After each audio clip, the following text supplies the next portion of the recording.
Alien kept deep under the ground. 1 0 1 1 1 0 1 1 6 3 2 9 7. Media doesn't have your best interest in mind. The government is self-serving. You're here for a reason. You're listening to Troubled Minds Radio.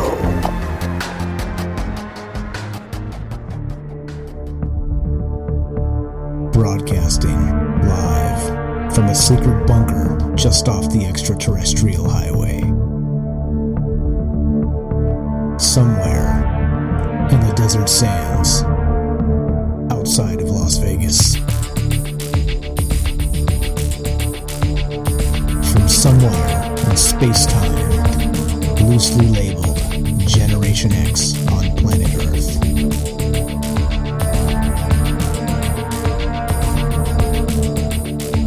And asking questions of you in earnest into the digital darkness. Good evening and welcome to Troubled Minds Radio.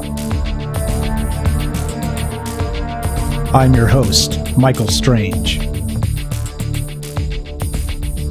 I'm here with your co-host, Frank Pierce. And we would like to say hello to all of you who might also have troubled minds. What's up, guys? It is Thursday. Time flies when you're having fun, and we are back. But what are we back for?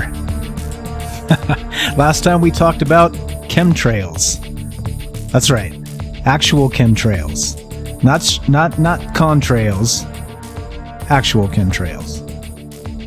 That makes us conspiracy weirdos, doesn't it? Well, we're back for some more conspiracy weirdo stuff. Tonight we're going to talk about UFOs. One of your favorite topics, of course, and one of our favorites. And, of course, we're going to have a little twist on some current events with UFOs. We've talked about these guys quite a bit.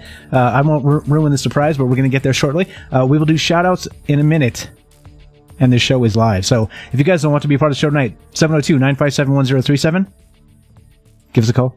Go to troubleminds.org. That's the official website, and we'll put you on. Yeah. And click the Discord link. I'm a little out of sorts. You'll have to forgive me. Okay, so that's what we're going to talk about tonight: UFOs and some of the current events surrounding it. So there's a lot of interesting things happening. We talked about this a couple weeks ago, or 10 days ago or so. But there's more. This just keeps developing. It's like the gift that keeps on giving. So we're going to talk about that tonight. And again, if you want to be part, troubleminds.org. You can click the Discord link. Give us a call, 702-957-1037. We're going to introduce Frank shortly, and then we'll do shout-outs. But yeah. What we're about, if you're new and you've never seen this show, we talk about aliens. We talk about the paranormal.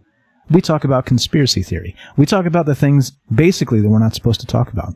The things that the government, academia, major corporations, the technocracy, those guys, they don't like us talking about this stuff because they like to control the narratives. Well, here in this little corner of the internet, we control the narrative. So that's what we're going to do tonight, and that's what we've been doing for over a year now. And there you go. So with that said, ladies and gentlemen, your co-host, Frank Pierce. Where's the button? Nope. That one? Nope. There we go.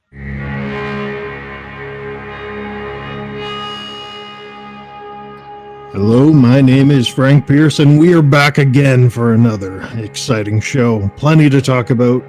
It is the gift that keeps on giving. The news, once you start looking into it, once you stay away from the politics, it's incredibly exciting. Talking about this technocracy, talking about conspiracies and chemtrails, that was in the news recently, wasn't it? We won't mention it today because it's not all that important, but YouTube is cracking down on the conspiracy channels.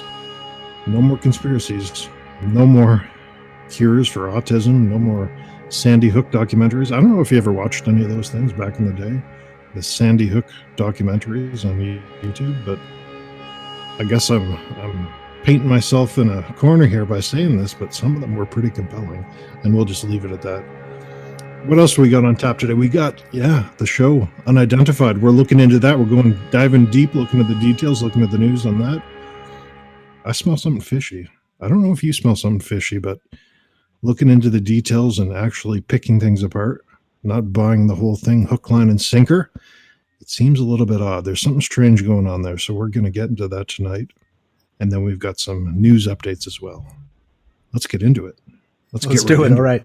Let's do it.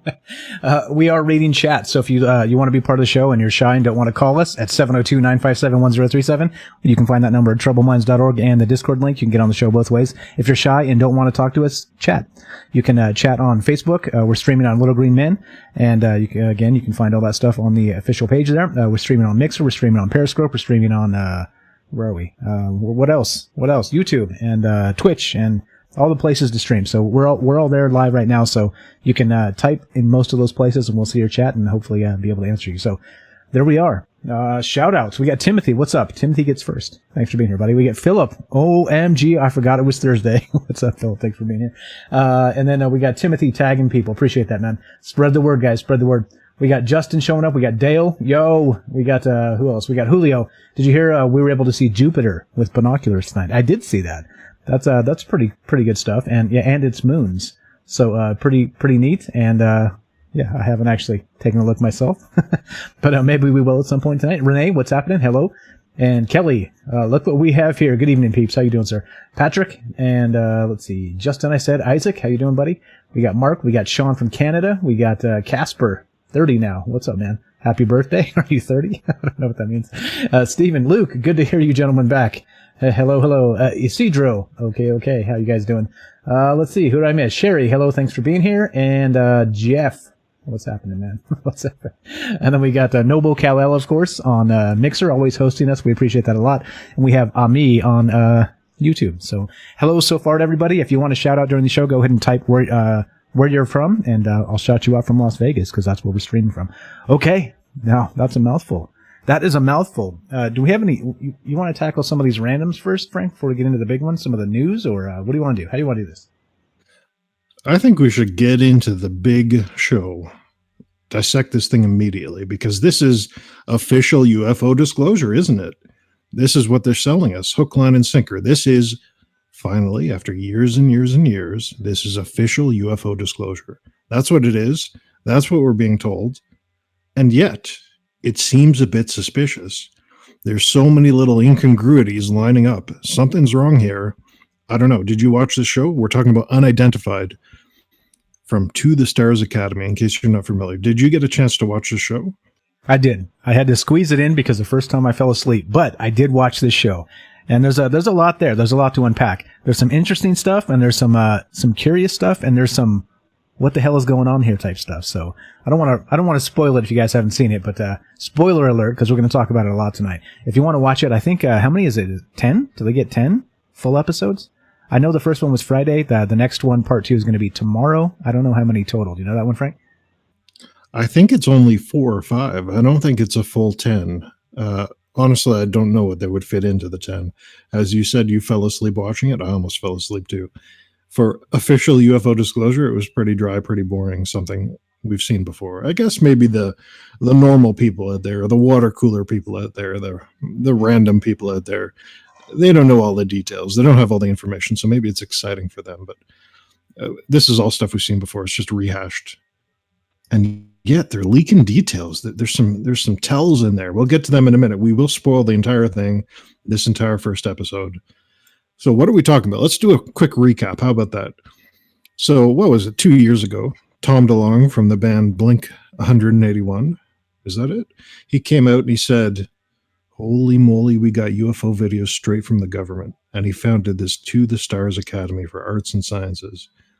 And he also fundraised, right? He took your money. He took donations. I think he raised about $1 million. And he said, well, here's what we're going to do. We're going to pilot official UFO disclosure. We're going to make an alien spacecraft, well, a human engineered alien spacecraft that can fly us all around the planet in no time at all. Not only that, we're going to make some media materials, some books and TV shows. And this is the TV show. And yeah, he released these 3 UFO videos that were apparently in my opinion, straight from the Pentagon, so straight from the DoD. And and they look pretty compelling. People started to pick them apart, though. People have said, well, I don't think these are what they're saying they are. And yeah, here we are. We're finally getting the television show. We're finally getting the official narrative from their side, putting all the pieces together, telling us what to think. And that's what it really is. Did I miss anything there? Yeah, so let's add a couple details. So not only that, this was December of 2017 when this kind of broke. They had a news conference, and so it's been going on a while now. We're coming up on our second year. And here's the thing. They announced this, and then shortly after, Tom DeLonge had his crew of super peeps, which are in this show, and they got together, Luis Elizondo and Tom DeLonge. So they joined this whatever it was going to be called, and then eventually named it To the Stars Academy of Arts and Science. Okay, and then they started raising money. So it was one of those, we're going to do disclosure, and by the way, we want $1 billion. I don't know if it's $1 billion, but it's a lot of money. They want a lot of money. So they started taking donations. So that's a major part of the equation here. When they first come out and say, we got some mind-blowing stuff, and we want donations to somehow be able to usher this out, this disclosure project we're working on. So if we did a whole show on this. If you want to go back and check it out, this is a little bit dated now, of course, because we did it back when this was a little bit more fresh. But we did do a show on this. It's called To the Stars Academy Disclosure Project. Check it out. And we go into all those old details in depth. But it's important to note they're raising money, right? And it's not exactly specific what they're going to do with that money. So I think, okay, so me speaking, I think that if you're going to be raising money from people, donation-wise, you should be crystal clear about what you're going to do with that money, right? I mean, that's just me. Like kind of a hey, people that love UFOs, why don't you donate some money, right? Like, okay, great. For what? Does Tom DeLonge need a new boat? We need to know. Like, this is important. And so they had advanced propulsion technologies they were talking about getting into, and all kinds of exotic stuff, right? And so it kind of muddied up the water of what they were going to do with this money, but they still had their fundraiser link up on their website, To the Stars Academy. So that's very important to note. So we've been on top of this for quite a while. Oh, and then as well, up to the release of this show, another notable thing to mention before we get into the rest of this is he's not really our friend, but I call him our friend because we talk about him a lot. John Greenwald Jr. of theblackvault.com. He's been all over this since day one. And he's been keeping a close eye on this with his knowledge of government documents, and he's reached out to them several times for comment, for interviews, to be on his podcast, all kinds of things. He's literally just saying, hey, let's talk about this, guys, because a lot of this doesn't really add up with what I know. And so, yeah, of course, they've dodged him. He hasn't actually had any official contact or statement as far as I'm aware, and he has reached out numerous times since December 2017. Okay, there we go. I think that kind of catches us up. Again, if you want the entire story from a few years back or a year and a half ago or a year ago, whatever it was, we did a whole show on it. Go ahead and check it out. You can find that on the website, troubleminds.org. Okay, now there we go. Introduce it. I think that kind of catches us up to speed. But now we have Luis Elizondo, who you couldn't pin down for an interview, has released this show on the History Channel, and Tom DeLonge is featured and all the rest of the stuff. So anyway, I think as I'm breathless and need a beer, I think we're up to that point. What do you think, Frank? We got a call coming in as well. But anything else? Let me just jump in there. Yeah, of course. Let me jump in there and say that, remember, this is official UFO disclosure. That's what it's being sold as. We have members of the intelligence agency, members of the military, members of the Navy, pilot encounters, pilot testimony, and a pop singer thrown in there at random. But this is official UFO disclosure. That's what we're being told here, right? So this should be transparent as all hell. We should have all the details lining up. All the ducks should be in a row, right? There shouldn't be anything suspicious. There shouldn't be anything to raise questions. And if there are questions, such as, hey, did you work there during this time? Or what was that? When was that video filmed? Or where did this come from? All these miscellaneous details, they should be answered immediately, right? Because this is official UFO disclosure. That's what it's being sold as. And that's not happening, is it? They're trying to confuse the issue, make it all weird. Like, if someone reaches out, someone contacts the Pentagon, we'll get into this in a bit, and says, hey, did this fellow work here during this time frame? And the Pentagon comes back and says, no, he didn't work there. Yet in the television show, they say, yeah, I worked there. So those are two contradictory sets of facts. If this is really official UFO disclosure, we should be able to nail this down. We should be able to get the answers. And so far, that's not happening. So that's why people are pretty suspicious of this whole thing. Yeah, and so we did talk about this in the first episode. He spent, Tom DeLonge, spent a bunch of time with Joe Rogan on that podcast. They got it all on video, and he's talking about all kinds of things that, well, I can tell you this, but I can't tell you that. It's just, again, it reeks of suspicion from the first minute, and then everything else that's been fact-checked to this point is more suspicious, in my opinion. Because, right, these guys are actually, rich and can probably bring us down if they really want to. But, they're again, when you raise money, when you're actually putting it out there and saying, give us money, I think you owe the public some explanation. And that's been lacking. So here we are again talking about it tonight. Okay, so I think that pretty much sums it up. All right, where do we start, Frank? Where do we start with this? There's a whole lot here to unpack, but what are we going to do? Do we have a phone call? We did have a phone call, but they dropped. So if you wanted to give us a call and you dropped the call, give us a call back and we'll put you on shortly. But it rang and then it didn't screen and then it just hung up. So I'm not sure who that was, but call us back. We'll put you on the show. Yeah, it's a good time to plug the Discord. Go to troubleminds.org. The Discord is in the top right-hand corner. Join that. You can chat with us when we're not on air. Hop in here and join the color queue, and we'll put you on the show, and we can get your opinion on this if you're not shy to talk to us. We're pretty nice. We're pretty nice people. I believe in flying people and Stargates in New Mexico, so, I want to believe in all this stuff. I really do. You should check back some of the shows. I'm as crazy as all hell, and so it really hurts me. It really pains me to look at this quote-unquote official UFO disclosure and say, well, this is just full of shit. There's something weird going on here, and we can't trust this. Because I want to believe, like that X-Files poster, right? That Fox Mulder had in his office. I want to believe. I can't believe this horseshit. Pardon my language. Yeah, in your opinion, Frank, in your opinion.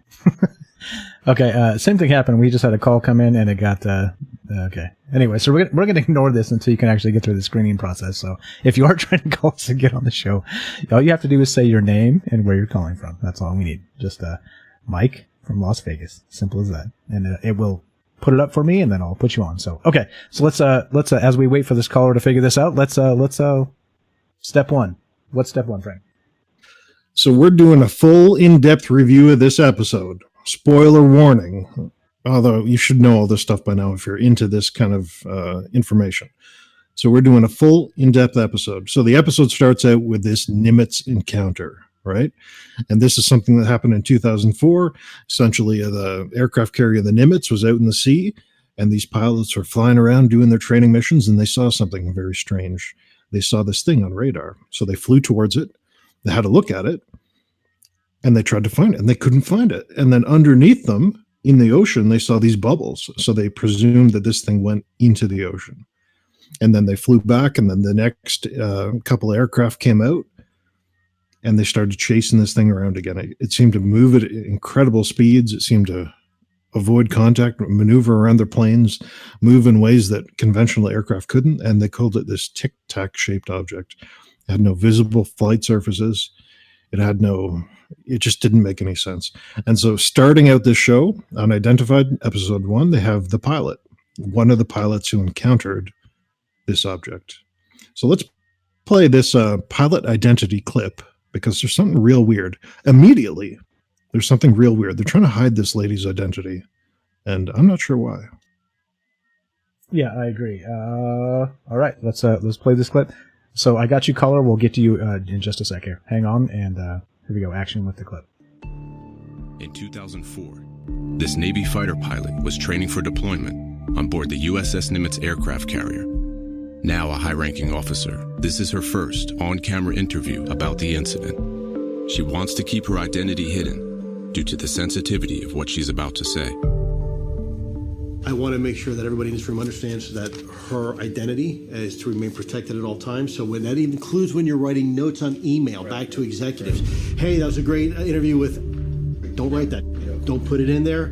Just say the pilot. Wingman pilot would be appropriate. Okay, so that's what the wingman pilot. Okay, there we go. So we're keeping a tight wrap on this young lady's identity. And so there were two pilots. She was one of them, and she was flying with her commander, which we'll get to later. And there we go. That's how this starts. That's how the entire episode starts. So if you have seen it, you'll know what we're talking about. If not, actually, I'll put up the photograph here of them hiding her face. Which thanks for grabbing that, Frank. Pretty good stuff. All right, and this is what it looks like right off the bat. She's there she is. She's kind of that witness protection going on, that thing where she's got the light behind her and her face is darkened. They didn't change her voice to sound like a robot, so there's that. So that's a good start. Yeah, let me get into this right away, because when I say this reeks. If you're looking at this photograph, it's low quality because I just grabbed this real quick. I didn't get the high quality version. You can see this lady's face.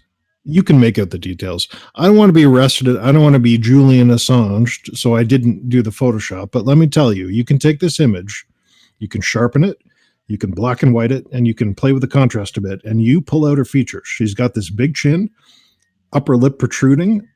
Let me tell you, I'm no expert. I'm a dumbass on the internet. But if I had a database of Navy pilots in front of me, and just this image here, I could identify who this is 100%. Now, I'm not going to do it here. I don't want to be shot in the back of the head if this is for real. But you can definitely identify who this is. Not to mention her voice. They didn't hide her voice at all. There's no scrambler over top of it. But this whole thing about protecting her identity, I guarantee if I can figure out who this is, then millions of people out there could too. So starting it out strong, starting it out with lies. So not only that, I would wonder, just thinking, just spitballing, just kind of looking at this as it starts, how many female naval aviators there are that were flying FA-18 Hornets in 2004, right? So suddenly what Frank just said can probably be squished down to like 10 individuals, right? Or something like that. It's going to be something very, very small. And so not because, so there's the female part, of course, but then there's also that there's very few people who are qualified to fly those types of aircraft, right? It's not going to be millions of people here. We're going to be talking like down to probably a couple thousand. So, yeah, right off the bat, this seems a little bit sketchy. So here we go. As we get into this is where it starts. Let's go to this call, and then we'll keep on trucking with this.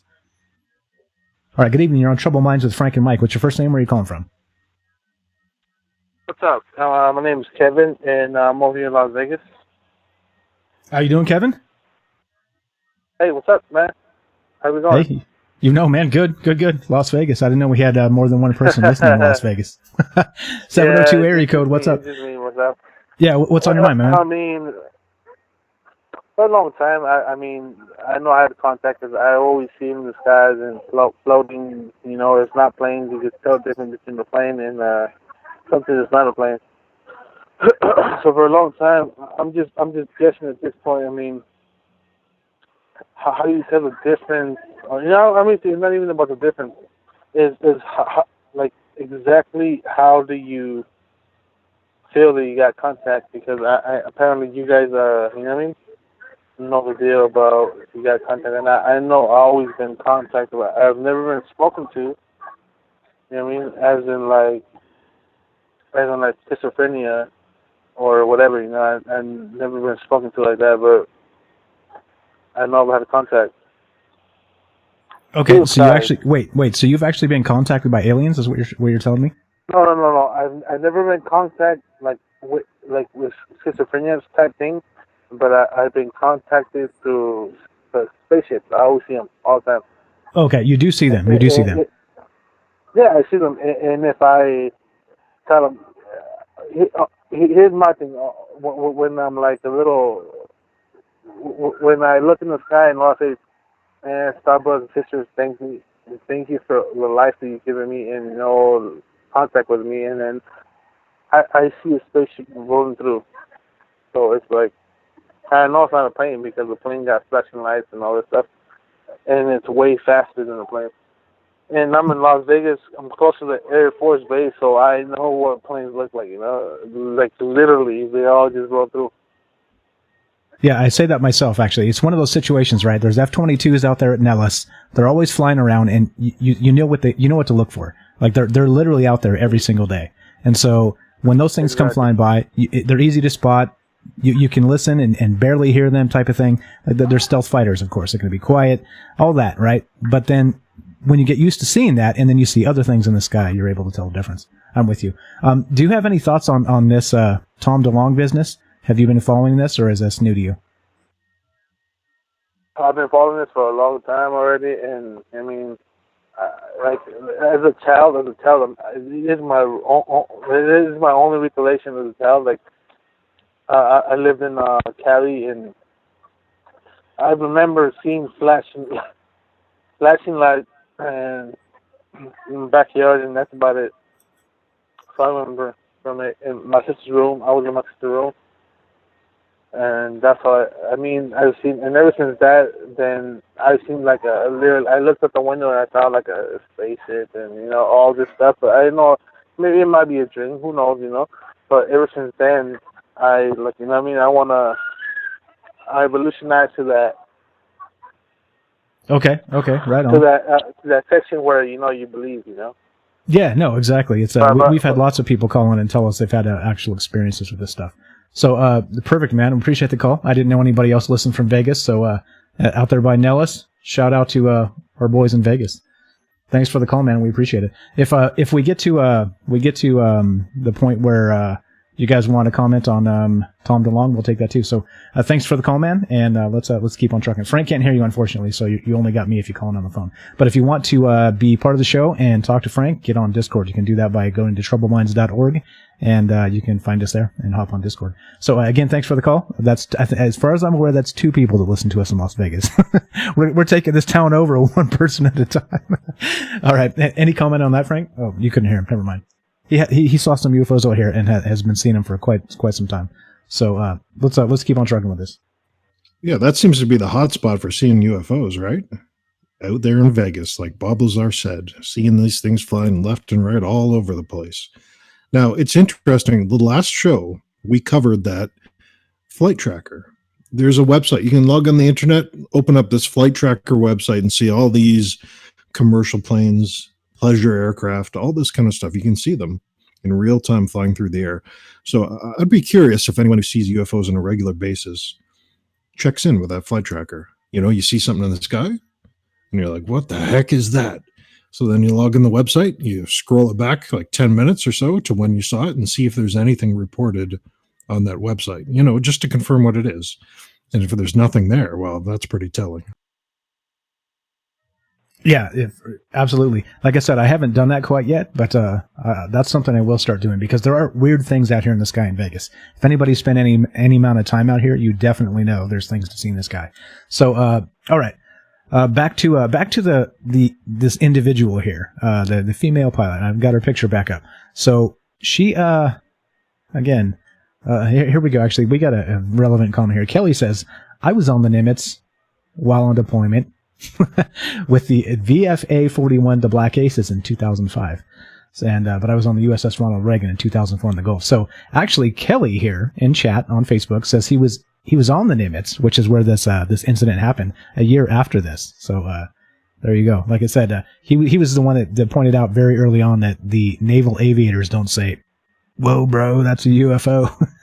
So, yeah, there you go. So, Frank and I don't have military experience. However, we lean on you guys for that. So if you know anything about this or can add to the FA-18 Hornets or any of this business, please call us.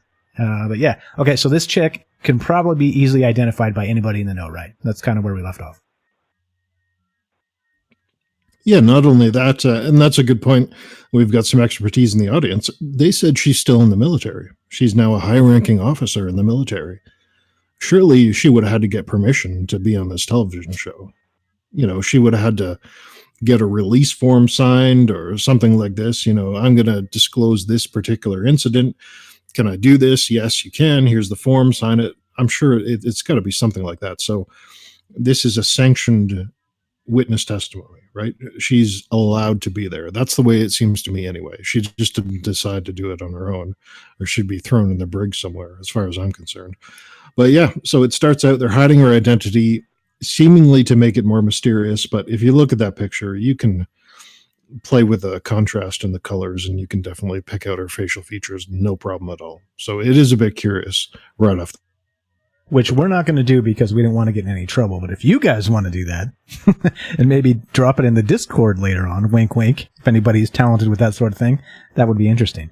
But yeah, so get the point. It's not, she's probably not as anonymous as they want to make this sound. So that there's step one of this show already, where we're like, wait a minute here. What the hell is actually going on? So, okay. So this was a 2004 Nimitz off the coast of Ensenada in the Pacific Ocean. And this is when the incident happened. She was one of the pilots that was that actually first saw this Tic Tac thing, which is a UFO or whatever they want to call it. So, all right, let's keep on trucking, Frank. Luis Elizondo starts talking about himself, starts talking about AATIP and all this kind of stuff after describing the Nimitz encounter. So let's play this still classified clip and see what he has to say about it. Okay, let's do that. Before I do that, we got some comments here in chat. I want to clarify. Sean, what's up? Says, I just need to find out how I can listen to this later on iHeart or whatever on my phone. Yeah, no problem. Just go to YouTube, man. Go to troubledminds.org. We're up on Spotify. We're up on all kinds of places, iTunes. But if you want the fresh stuff, the new stuff, go to YouTube. That's where you can find this, and you can just play it back. After we're done, there'll be an archive about probably 18 hours after this, and you can listen to it whenever you want. Okay, and then let's see, another one that was similar. Jacob, wish y'all had Spotify podcast. We do. Why don't you go search Trouble Minds Radio on Spotify, and you can find our podcast there. Just want to point that out. We had a couple similar questions, so there we go. All right, which one am I playing, Frank? One more time. So Luis Elizondo is describing this whole AATIP program, still classified. All right, and action. Well, I still have a security clearance, so as a result, we will not be discussing anything classified at all during this interview. In fact, if at any time anything is discussed at classified, we will stop the interview right there and then. Sure. Elizondo is still bound by an oath of secrecy, so he hopes testimony like this will force the government to acknowledge UFOs are a threat to national security and to take action. I always love the History Channel does their voiceovers really well with that guy. Other guys does like probably 80% of them and has that authoritative voice. But yeah, it's all right. So Luis. Okay, now this is. I'm gonna let you go first, Frank, because I got some thoughts on that. But go ahead. This is insane. Remember, this is official UFO disclosure, and yet he can't talk about it. But to get the details out there, he's interviewing pilots who are presumably also bound by the same oath of secrecy, and they can talk about it. So he's making this whole show. He presumably has details that he can't talk about because he signed this NDA or whatnot, and yet this pilot can talk about them, and yet he's trying to get this information out there, but he can't talk about it. So what's going on? This doesn't make any sense. Right off the bat, this doesn't make any sense. How is this official UFO disclosure if he can't talk about UFOs? Well, exactly. And then number two, the thing that stood out in my mind is he started with that statement with, I still have my security clearance. Don't you think if this was some sort of unsanctioned rogue affair that wasn't backed up by the government in one way or another, they would have stripped his clearance so fast and he'd be in jail next to Reality Winner, who leaked that one single document, if we recall? So, like, what the hell exactly is going on here? So much of this does not make sense so far. So, he's got his face there. We know who the guy is. He's still got his security clearance, and he's got these pilots blacked out. Well, at least this particular pilot blacked out. And like we said, she doesn't have the robot witness protection voice. So, there's that. So, yeah, I don't know. Like, immediately, there's some things that make you scratch your head about this. And this is like in the first 3 minutes of the show, the first 5 minutes of the show. So you're like, okay, all right, got it. Yeah, all right. So I don't know. Any more thoughts on that one, Frank? Yeah, again, we're trying to make a case here. And now remember, you're probably sitting there, you're thinking to yourself, come on, we're here to hear about the UFOs. We don't want this whole thing debunked. You're not a skeptic, are you? Well, if you've been listening to the show for a while, I'm as crazy as you are, if not more so. So believe me, I really do want to believe in this stuff, but this just reeks. It really does. There's something weird going on here. Let's play Took Over clip describing his time at AATIP, and we'll start getting into more of the incongruities. In 2009, Elizondo took over the $22 million Advanced Aerospace Threat Identification Program, or AATIP, that investigated encounters between UFOs and the U.S. military. Okay, so in 2009, Luis Elizondo took over this program, AATIP, AATIP, the Advanced Aerospace Threat Identification Program, is what this has been called. Aerospace is the key word because other times it's been called the Advanced Aviation Threat Identification Program. Still open for debate. The Pentagon and the government hasn't really weighed in. Follow John Greenwald Jr. on Twitter if you haven't. Check out theblackvault.com. This guy's been all over this. And that single little word changes this entire thing, right? AATIP. Aviation or aerospace. Very big difference.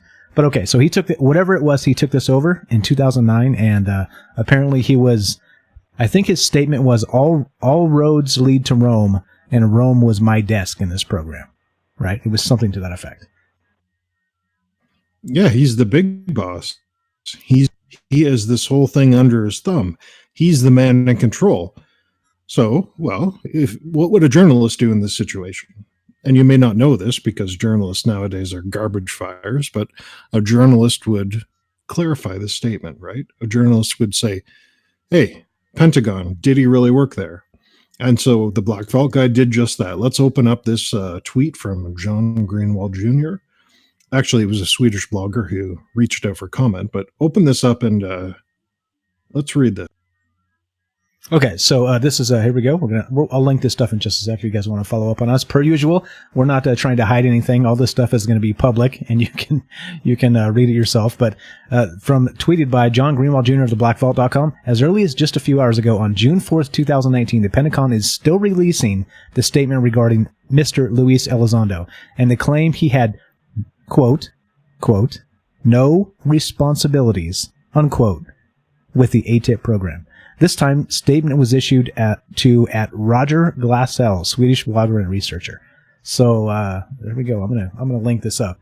This is crazy, right? So this guy's got a show on History Channel. Go ahead, Frank. I know you're about to say this exact same thing. Yeah. So Christopher Sherwood, Office of the Secretary of Defense, Public Affairs Operations, the Pentagon. This guy's a spokesperson for the Pentagon, and you can open up the image associated with. But here he says, Mr. Elizondo had no responsibilities with regard to the AATIP program while he worked at the OUSDI up until the time he resigned, effective 2017. So he had no responsibilities there up until the time he resigned. And yet that clip we just heard, he was the head honcho. He was the boss. So what's going on here? Again, this is the kind of stuff. If this is, as it's being marketed, if this is official UFO disclosure, why is one person saying he had no responsibilities and the other guy saying he was the guy in charge? You see what I mean when we're talking about this? There's something real fishy going on here. Yeah, not just real fishy, extremely fishy. Like what the hell is actually happening? And so you guys know, if something is being leaked and the government is not sanctioning this stuff and it is actual classified information, that's a felony, right? So explain to me how he gets to go rogue, keep his clearance, make a history show, dropping felonies, and he's not the guy in the witness protection program. He doesn't have the blacked out face and the robot voice. Like, what the hell is going on here? Again, like so many things reek about this that we're just going to keep on talking about it because until they give us some actual answers, there are a lot of suspicious things. So this is just a number of them. But here we go. And again, we're going to lead a lot with John Greenwald Jr. from theblackvault.com. Good stuff. He's been on top of them since day one. And remember, I said in the beginning, he reached out to them several times now, and they don't really do anything. They don't ever come on his show. They don't ever give him an actual statement. Yeah, et cetera, so on. And here he is. Here he is being the watchdog on AATIP, which is amazing. But yeah, so why is Luis Elizondo free and stomping around with Tom DeLonge and some other guys and getting away with this if this is all leaks, right? Look at Julian Assange. That was leaks. Where is he right now? Where is he, Frank? He's probably about to be transported to Gitmo, and he's going to be in there with all the terrorists in no time at all. Yeah, no, exactly. So, one more time, why is this guy stomping around free, hanging out with Tom DeLonge? I mean, if I was like on my last whatever before they felony slapped me in the brig, I wouldn't be hanging out with Tom DeLonge. That's for sure. Just yeah. Anyway, so I'm starting to think here, in my opinion, in my speculating opinion only, that he'd never worked for AATIP, but he's definitely working for the CIA. And he's definitely running some kind of disinformation campaign, because that's the only way you can get away with this kind of stuff. Yeah, no, exactly. And funny you just said that. Shortly before this, Dale said he's employed by the CIA. Dale in chat. What's up, Dale? Yeah, so I mean, maybe this is happening, right? Maybe this is, again, we've talked about this quite a bit the last maybe 8 or 10 days ago, and about maybe some false flag action. They're trying to get this into the zeitgeist of the public. UFOs are real. Remember, the media kind of did a pivot. So was it like to market this show, or was there something different entirely happening here? So I don't know. We'll keep those in mind as we keep going. But so this statement by this Sheesh blogger was they don't know anything about this. At least they're claiming that he didn't run this program, had no responsibilities with regard to the AATIP program until the time he resigned effective 10/4/2017. So yeah. So there we go. History Channel show. Yeah, real strange. Let's open up the intercept.com and let's the Intercept, again, this is, I think, a good source of journalism. This is the Glenn Greenwald publication, the guy who published all those Snowden leaks, all that kind of stuff. This is real good journalism. Let's open up this. The media loves this UFO expert who says he worked for an obscure Pentagon program. Did he? From Keith Kluwer. And so I'm not going to go over this in detail, but essentially they examine this claim that Luis Elizondo worked for AATIP. And I think they conclude here that even though George Knapp apparently releases a document saying he did, there's several people coming out saying he didn't. So this is a big in-depth expose on the whole thing. And I think the conclusion they draw here, especially given that Pentagon statement we just read, is that no, he didn't work for AATIP. And yet, I don't know if we want to play the history clip again, but he says he did. The History Channel says he did. And yet, there's statements from the Pentagon saying he didn't. So this is real weird. Let's play that for the record one more time, straight from the show. In 2009, Elizondo took over the $22 million Advanced Aerospace Threat Identification Program, or AATIP, that investigated encounters between UFOs and the U.S. military. There you go. Straight claimed on the History Channel on his show. And okay, now the Pentagon has denied this. The Pentagon has actually gone on record with John Greenwald previously that the program did exist, but now they're saying that they admit the program existed, but this guy had nothing to do with it. So far be it from the government to tell the complete truth all the time, of course, duh. But what's happening here? What, are they trying to undermine him? Is this part of the game? Are they working together? I don't know. But this is a great piece by Keith Clore there, Clore. I'm sorry. And I did link it if you guys want to check it out. But it is very long and very in depth, and they're all over this guy. Like, what's going on? What the hell's actually happening here? If you guys have thoughts, type it in the chat. Do you think he's a spook? What's going on? Do you think he's a disinformation agent that's being used and has no idea? You think they fed him some BS and he's out there making a History Channel show to make some money? Like, what the hell's actually going on? I don't know here. Like, there's so many options of, and you know what's funny, Frank? You know what's really funny about this? The so many options, the one that seems the least likely to me is all of this is completely up and legit. That seems the least likely to me. Whoa, am I just crazy, or what's going on here? No, absolutely. Like, this is official UFO disclosure for the 15th time. There should be absolute transparency with all this kind of stuff. We should be able to get these details. And people have reached out to him to clarify. It's not like they're just publishing this and saying, well, he's a liar. We don't care what he has to say. He's a liar. That's it. No, they've said, well, you said this The Pentagon Public Affairs Operations said this. Can you clarify? Can you tell us what's really going on here? Radio silence, no response, no follow-up, no additional information. So you're looking at this kind of stuff, and you really have to wonder what the heck is going on. Now, can you open up that Black Vault picture tweet again with a statement? So the first part of the statement says he didn't work for. Didn't work for? You cut off? Tell me you didn't drop, Frank. All right, I'm going to find this while Frank's internet figures this out. So we're going to look at this. Let's see. He's got a clip here. Twitter.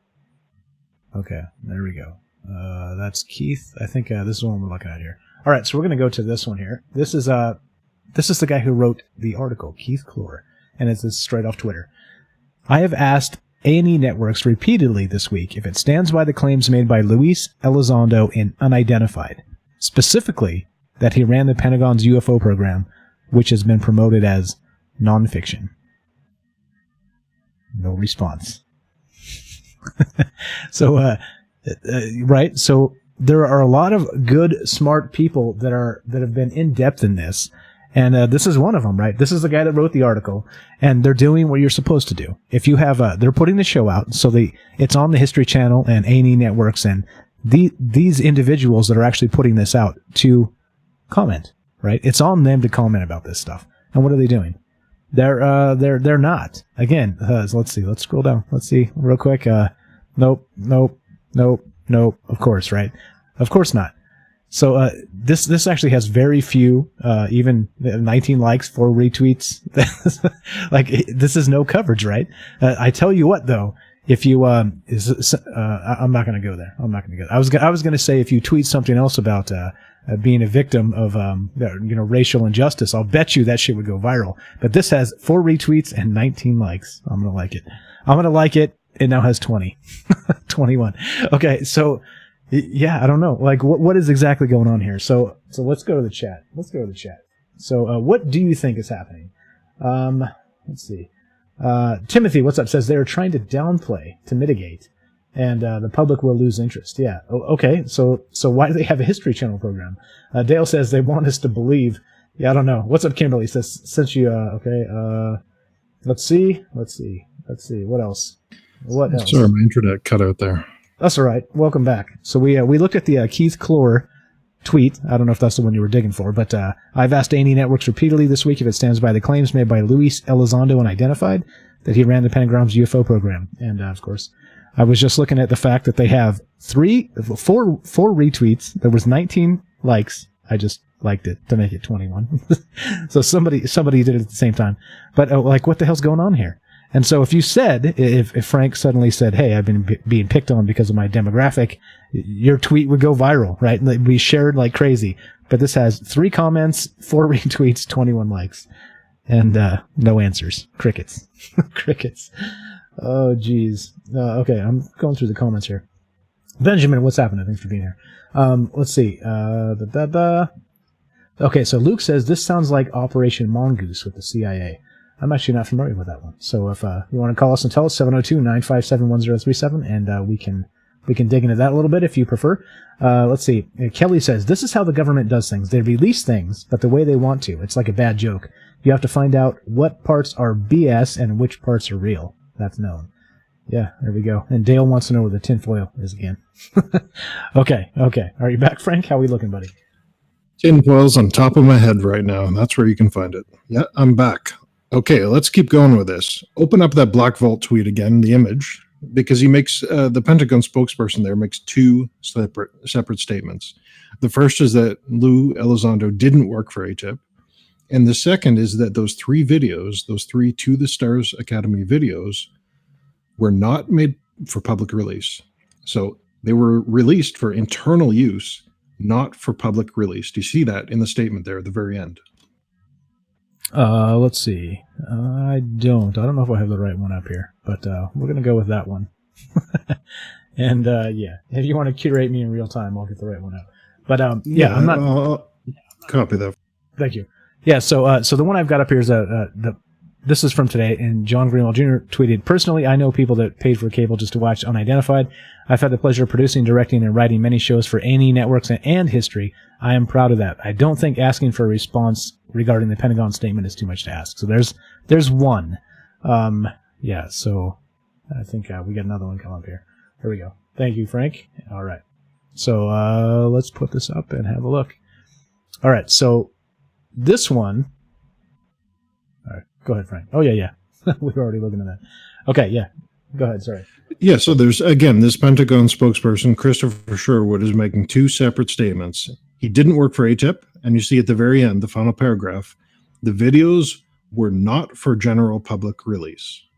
So he says that very clearly. These three To the Stars Academy videos were not for general public release. Now, what does that mean? Because they've been in the general public for 2 years now. Yeah, exactly. Since, again, December 2017. So, and this is all foggy as hell still. So it does seem like it almost seems like a government project, right? Because the government kind of steps on its own toes all the time. The left hand doesn't know what the right hand's doing.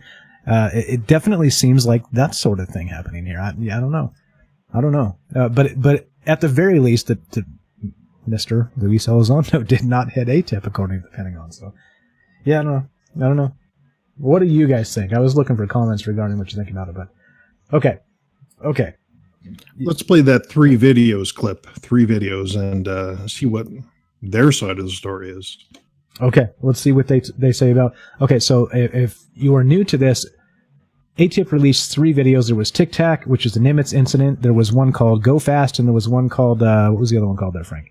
Remember? It was called Gimbal, I think. Gimbal, yes. So those are the 3. They released them, and they were all very similar with Tic Tac shaped videos, and mostly only able to be seen with FLIR, forward looking infrared. So here we go. Here's the take on that action. They believe this video, recorded later that day by a pilot from their squadron, shows the UFO they saw. It's one of 3 Department of Defense UFO videos Luis Elizondo helped get released to the public. When the 3 videos came out, there was this shock by the world community that, oh my gosh, these are real videos. This effort that we are embarking on, I think, is going to change the conversation forever. Change the conversation forever. Did you catch that, though? That he helped get released to the general public, and yet the Pentagon saying these were not for general public release.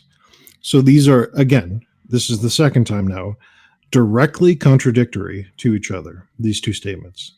They are in direct opposition to each other. This is crazy. This, again, if this was Farmer Bob in Idaho, you'd expect this kind of thing because he's just got a shaky video of a UFO. If this was some crazy person on YouTube looking at spoons on Mars, that's acceptable because he's a crazy person on YouTube. This is the government. This is official UFO disclosure, and we're getting directly contradictory statements. What's going on here? Yeah, like I said, classic government. Has no idea what's going on with different departments on the same day even. What's up, Shawnee says, the vids aren't showing up on Facebook. That's because they aren't videos. Because if we play the video itself, these are audio clips from the show. So this show just aired. If we play this, I guarantee you will get taken down. So these are actual audio clips for that reason specifically. So we can actually play it. You can hear it. If you want to see it, it is airing on the History Channel last Friday. It's on demand, and you can see the new one, part 2, this Friday, tomorrow. So that's why you're not seeing a video clip, because we're not playing video clips, just FYI. Okay, so yeah, I mean, again, perplexing, head scratching here. If you guys have takes on this, if you have, again, Kelly says he worked on the Nimitz in 2005. If some of you out there have takes on this and you have a hunch of what's going on, maybe you have some additional information we haven't covered, call us. Because, well, that's why we do the show live, because we want to include your take on what's happening here. So give us a call, 702-957-1037. We will read the comments as we go and as they're pertinent. But if you have to be on the show, that's the way to do it. You can go to troubledminds.org. That's the official website. And click the Discord link. You can get on the show that way as well. But, yeah, so here we are. Okay. To this point, Frank, we have no actual government verification other than Luis Elizondo worked for the government. That's what we know. We don't know what he did. He claims he worked for AATIP. The Pentagon says he did not. That's all you need to get a history show? I mean, there's lots of people that work for the government. I mean, is that what we're doing here? I don't understand. I'm a little confused about this whole thing. And the more that rolls out, the more confused I get. So, yeah, I don't know. Frank. Frank's probably not there. All right, Timothy says, yeah, because if everyone knew the advanced technology, you would all want free power. Hey, come on now. I would pay for my power. Stop it, Timothy. Not everybody just wants free shit. Come on. Devin, he says, what the real government and what's the dark government? Yeah, that's a good question. Like, how much of this is actually dark project type stuff? And yeah. Mark says, the government's main goal is the NWO, which is the New World Order, and an alien invasion will start it. And there's an interesting topic. We've talked about this quite a bit, the false flag with aliens and what this soft disclosure might be. So who knows? Who knows what that is?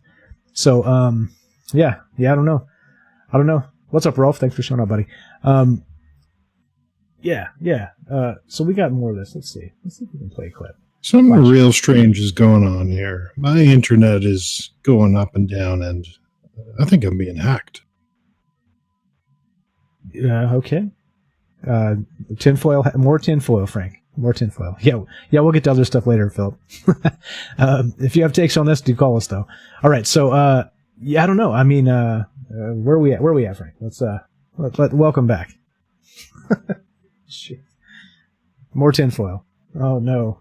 All right, Frank's gone. We're just going to play it like Frank's gone. I'm perfectly fine. I'm still here. Yeah, okay, so this is real strange. There's some incongruities. Let's play No Flight Surfaces. Let's keep going with our review of this show, Unidentified. All right, and here we go. So this is an audio clip, otherwise we'll get taken down. So this is from the History Channel. It's an audio clip of what you can see today or tomorrow. Action. It doesn't appear to have any characteristics of any normal aircraft that I've witnessed flying. The experts wonder how the craft is staying airborne without wings. No flight control surfaces. I don't see that. Does not look like an aircraft to me. Okay, so now at this point in the show, he's actually sat down with a couple of aviation experts, and they're actually viewing the footage, the Tic Tac footage, and I think actually at this point they're only looking at the first video, the Tic Tac, which is from 2004 Nimitz incident off the coast of Ensenada in the Pacific Ocean. Okay, and so notice how cool and calm and sober these guys are. Not one of them went, "Whoa, bro, it's a UFO." But these guys are good, right? Like, I was impressed with this part. He actually has experts, and they're talking about the flight characteristics of this unidentified flying object, whatever it was. So, pretty good so far, I think. At least with the experts once they show up. No, it's absolute crap. Because open up this image I grabbed from the show. This is what they're commenting on. So you see this image. It's just a black blob. So they're here saying, oh, there's no flight surfaces, there's no signs of wings and all this kind of stuff. They're deriving all of these conclusions from a blob. There's no detail there. You can't make anything out. It's a blob. Do you see this? So you said you're impressed by this. I'm horrified by this because these are authoritative statements on nothing, on a blob. How do you make those conclusions from a blob? Maybe I'm ignorant. Maybe I don't know what I'm talking about. But do you see what I mean here? How can you tell? There's no resolution in that photograph. It's impossible to tell. Well, yeah. These are also these videos. If you guys haven't seen them, check it out. To the Stars Academy. They're featuring them prominently. There are few details other than there you go. There's your Tic Tac. Okay. So, but to be fair, Frank. So a little further on with this. These experts are talking about the shape of this aircraft, and then they show some actual aircraft in the FLIR. You saw that, right? So that they have the actual thrust happening on the rear of the jet that you can see in the FLIR. It's actually showing up as like a brighter pattern, and you see wings on the aircraft. And so, of course, it's obvious. It's made obvious so you can see what they're talking about. It's super close, and it's no duh. This is an aircraft. I think those are the two things here. So we're actually comparing that versus the other, right? You did see that part, I'm sure. Yeah, so they took some ideal photographs that looked perfect, very close, very high resolution, zoomed in. This is not that. So sure, they can show you that. And they're probably taken this year, images from this year with the most sophisticated equipment. But remember, this is in 2004. So looking at the resolution of that photograph there in particular, you can't see anything. And yet they're saying there's no flight surfaces. it doesn't line. Yeah, it is a little bit sketchy, like, because you can't really tell any kind of detail. So since you have no detail, you have no wings, you have no thrust, you have no any of this. Okay, so we'll call it a UFO. I'll call it a UFO. I'll be generous. All right, it's a UFO. So beyond that, these guys are experts. They should be able to know, right? Maybe if they've seen this sort of thing. I think the thing that stood out to me, and I think they probably edited it this way, is these two individuals were sitting there, and they were noticing the different radar readings. Like, they were definitely familiar with this. They'd seen this a lot, and so they actually were experts. So call me fooled, call me a knucklehead, just another knucklehead on the internet. But I'm going to give them a pass on this, even though I know they're trying to fool me. Tell me I'm a knucklehead, Frank. Yeah, you could be right. Let's keep going. Let's play transmedium travel, because again, Frank's being hacked. But we're going to play transmedium travel anyway. All right, here we go. Action. One more time. These are audio clips from the show. We're talking about the Luis Elizondo show, Unidentified, on the History Channel, and this is an audio clip so they don't take us down, because the algorithms are out to get us. All right, here we go. Action. Transmedium travel. The ability to move through space, air, and water. Any one of these, mind you, would be an absolute strategic game changer for any foreign adversary to have. And yet, here we have things doing all five. Nobody that I know is aware of some breakthrough that we've made in technology that could allow aircraft to do what these reportedly are doing. Okay, and so they make a very painstaking, they go through each thing that these craft exhibit. And so they move super fast. They don't have any standard flight characteristics. And just like they said, they're trying to compare them to aircraft that we know, right? And again, these are pilots that flew in 2004 FA-18s, Super Hornets, I believe they're called. So this is a expert testimony again. But the problem is, right, I'd like to see what the unedited testimony was. And just like Frank was kind of saying, that they're spinning this a particular way. For what reason exactly? I don't know. That's the question here. That's the main question. What's up, Sean? Any other hams here? I'm a ham bone. I don't know. I don't know. Sean, it looks like swirls in the darker gray on the lower left of the blob. Yeah, it could be, right? Yeah, I don't know.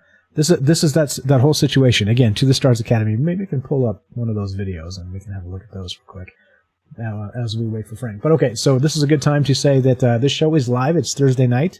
We're talking about AATIP, the Advanced Aerospace Threat Identification Program. We're talking about Luis Elizondo and Tom DeLonge. You may have heard of them. We've talked about them quite a bit, and they've got a brand new show out on the History Channel. So you would think that we're shilling for the History Channel, but we're kind of not. We're really kind of not.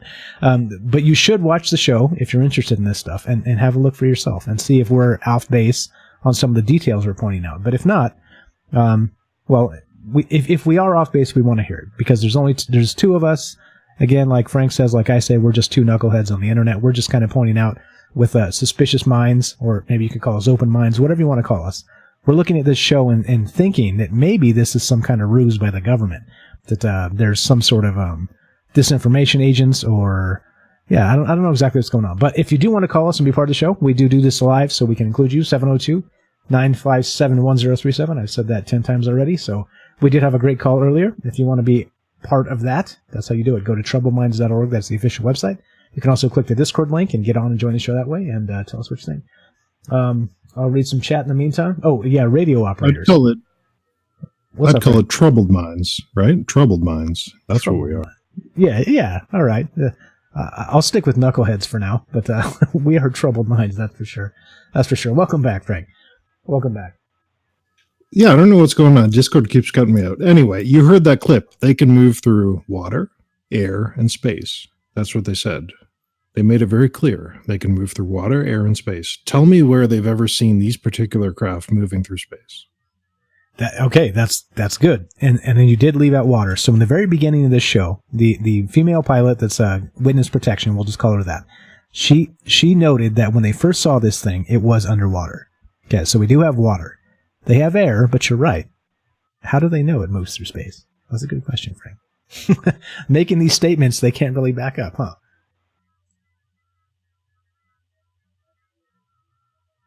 Franklin? Oh boy. This is going to be a long one, guys, so you'll forgive me if I just... All right. Okay. Okay, so as we wait for Franklin, yeah, he's right. So they don't have any actual evidence of these things floating around in space, do they? Because if they do, we would see it. But if not, well, why are they making the claim? Yeah. Okay, and what's up, Devin? He says it's those KGB agents. KBG agents. I think that's different.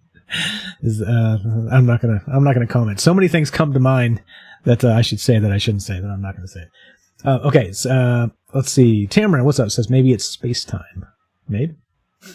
That's a good question. Yeah. Cheers, Rolf. Cheers. Yeah. All right. So as we wait for Frank, let's play another clip here, or let's see. Let me find this video actually. If you guys haven't seen this, let's fill this real quick while Frank is doing his thing here, working out the hacks, adding more tinfoil to the hat, as it were. Let's see. Tic Tac. I'm going to pull this up, and you can see it if you guys haven't seen it. So we've talked about this quite a bit, and it's this is what they show on the actual the show itself. So let's see.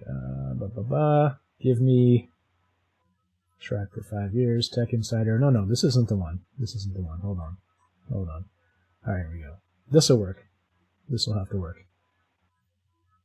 Okay, so this is the video itself. I'll mute it so we don't have to listen to the these guys yammering on. But the this is the video itself. This is the Tic Tac video. If you guys have not actually seen this, so here we go. Here's the gimbal video. So we're gonna just watch some of this and yeah, wait for Frank to get it figured out. This content has chain of custody documentation to ensure. Right, exactly. That's what they keep saying, but they can't prove that really. And now the Pentagon has said that he didn't even work for them. So, all right. So here we go. FA-18s. What you hear are actual U.S. fighter pilots. Actually, let's play these. Let's play these so you can hear the UFO, bro.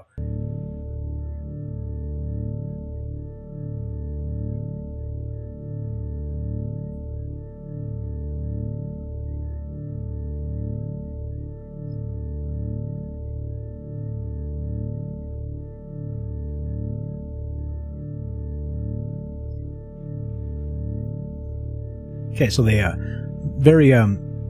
they point out exactly how fast it's going. Remember, we saw this the first time. This is a ways back we watched this, but they're going through and showing you exactly what all the readings mean on the radar. Here we go. Dude, there's a bro. There's a whole fleet of them. Look on the ASA. My gosh.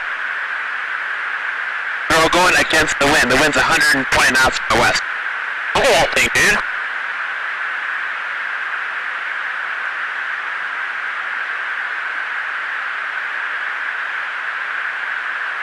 That's not our LNS though, is it? It's not. That is the LNS, dude. Well, if there's like... Look at that thing! It's rotating.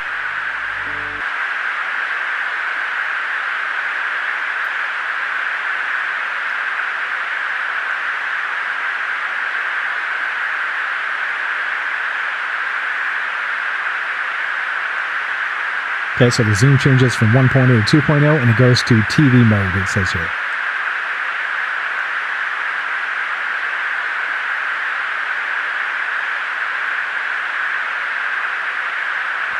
This is disclosure, guys. This is official disclosure. How does it make you feel? Do you feel more or less safe? I'll go ahead and mute it now, but you get the point, right? So this is the big to-do. This is what we're talking about. These 3 little videos that are very similar have spawned their own series on History Channel through this guy that's apparently leaking information, right? Wink, wink, through the government or, from the government. So that would be stealing information from the government and putting it on a History Channel show. Like I said earlier, like I'll continue to say, something's very suspicious about that. Yes. Yeah, definitely. So this is the big to-do. I'll link this if you guys want to check it out. We've talked about this quite a bit. And, if you're new to this is kind of where all this started with these videos and, Tom DeLonge and Luis Elizondo and that whole routine. But yeah, that's what this is all about. Franklin, any action? Yeah, and he's not in jail yet either, right? He's not in jail. If he was leaking these things, he would be locked up immediately.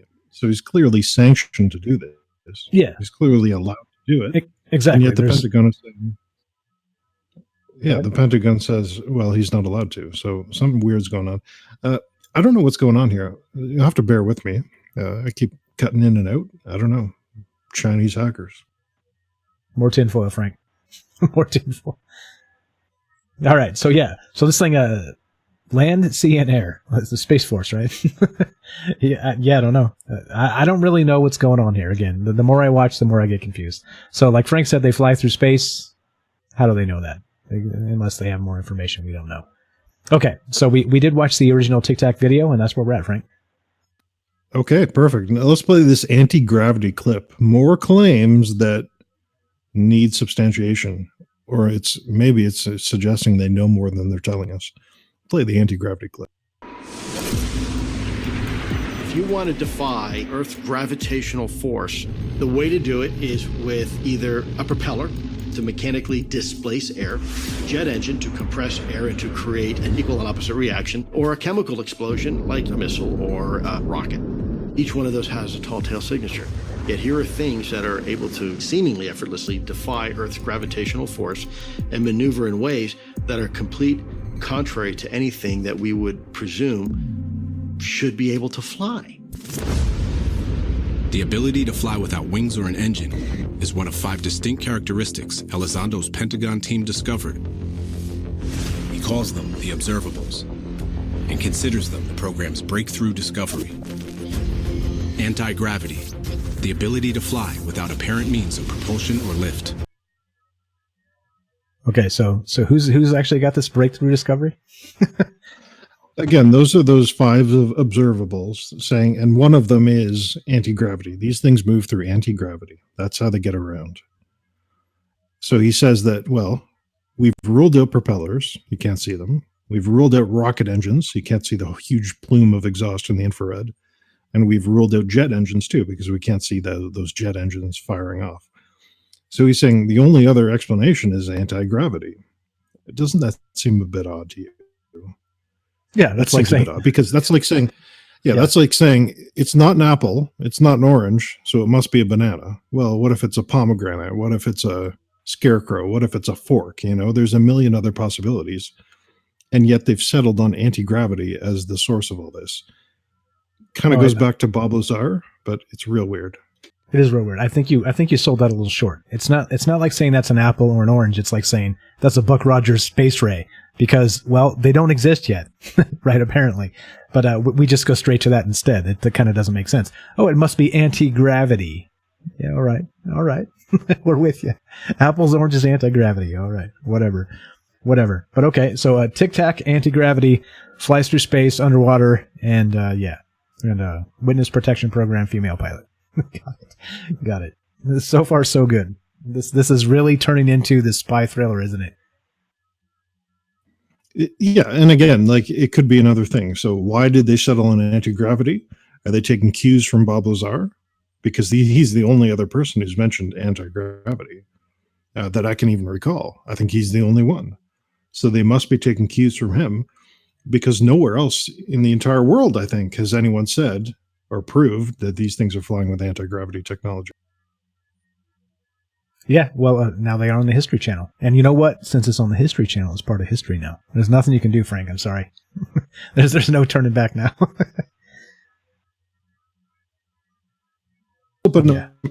Let's open up this clip next.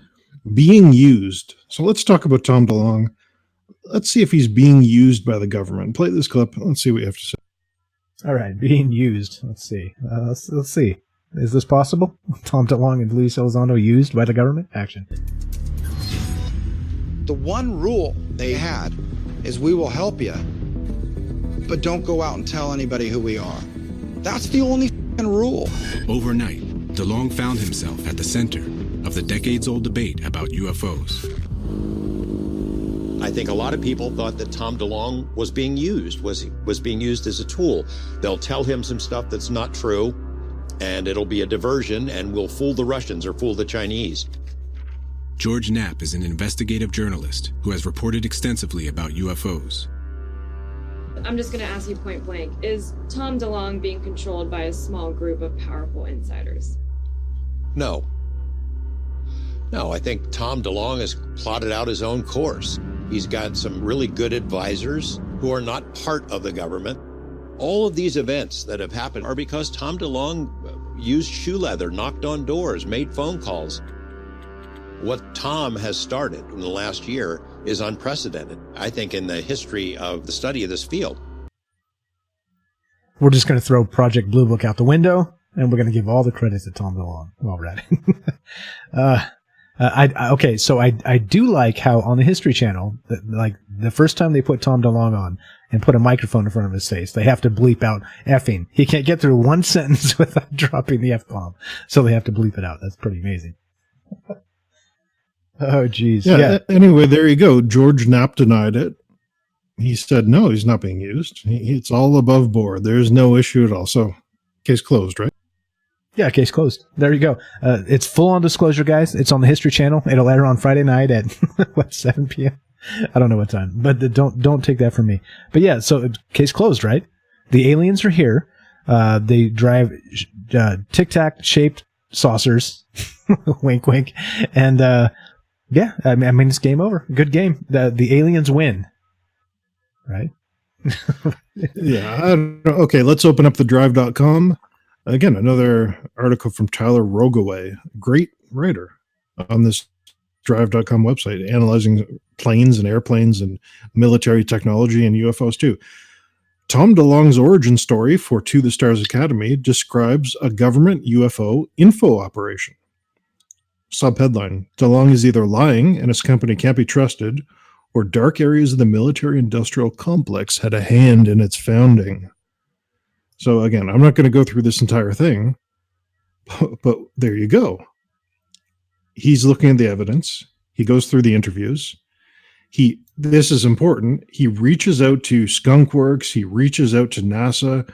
The authors reached out to all these things, all these places that Tom DeLonge said he's working with. Let me find one of those things here.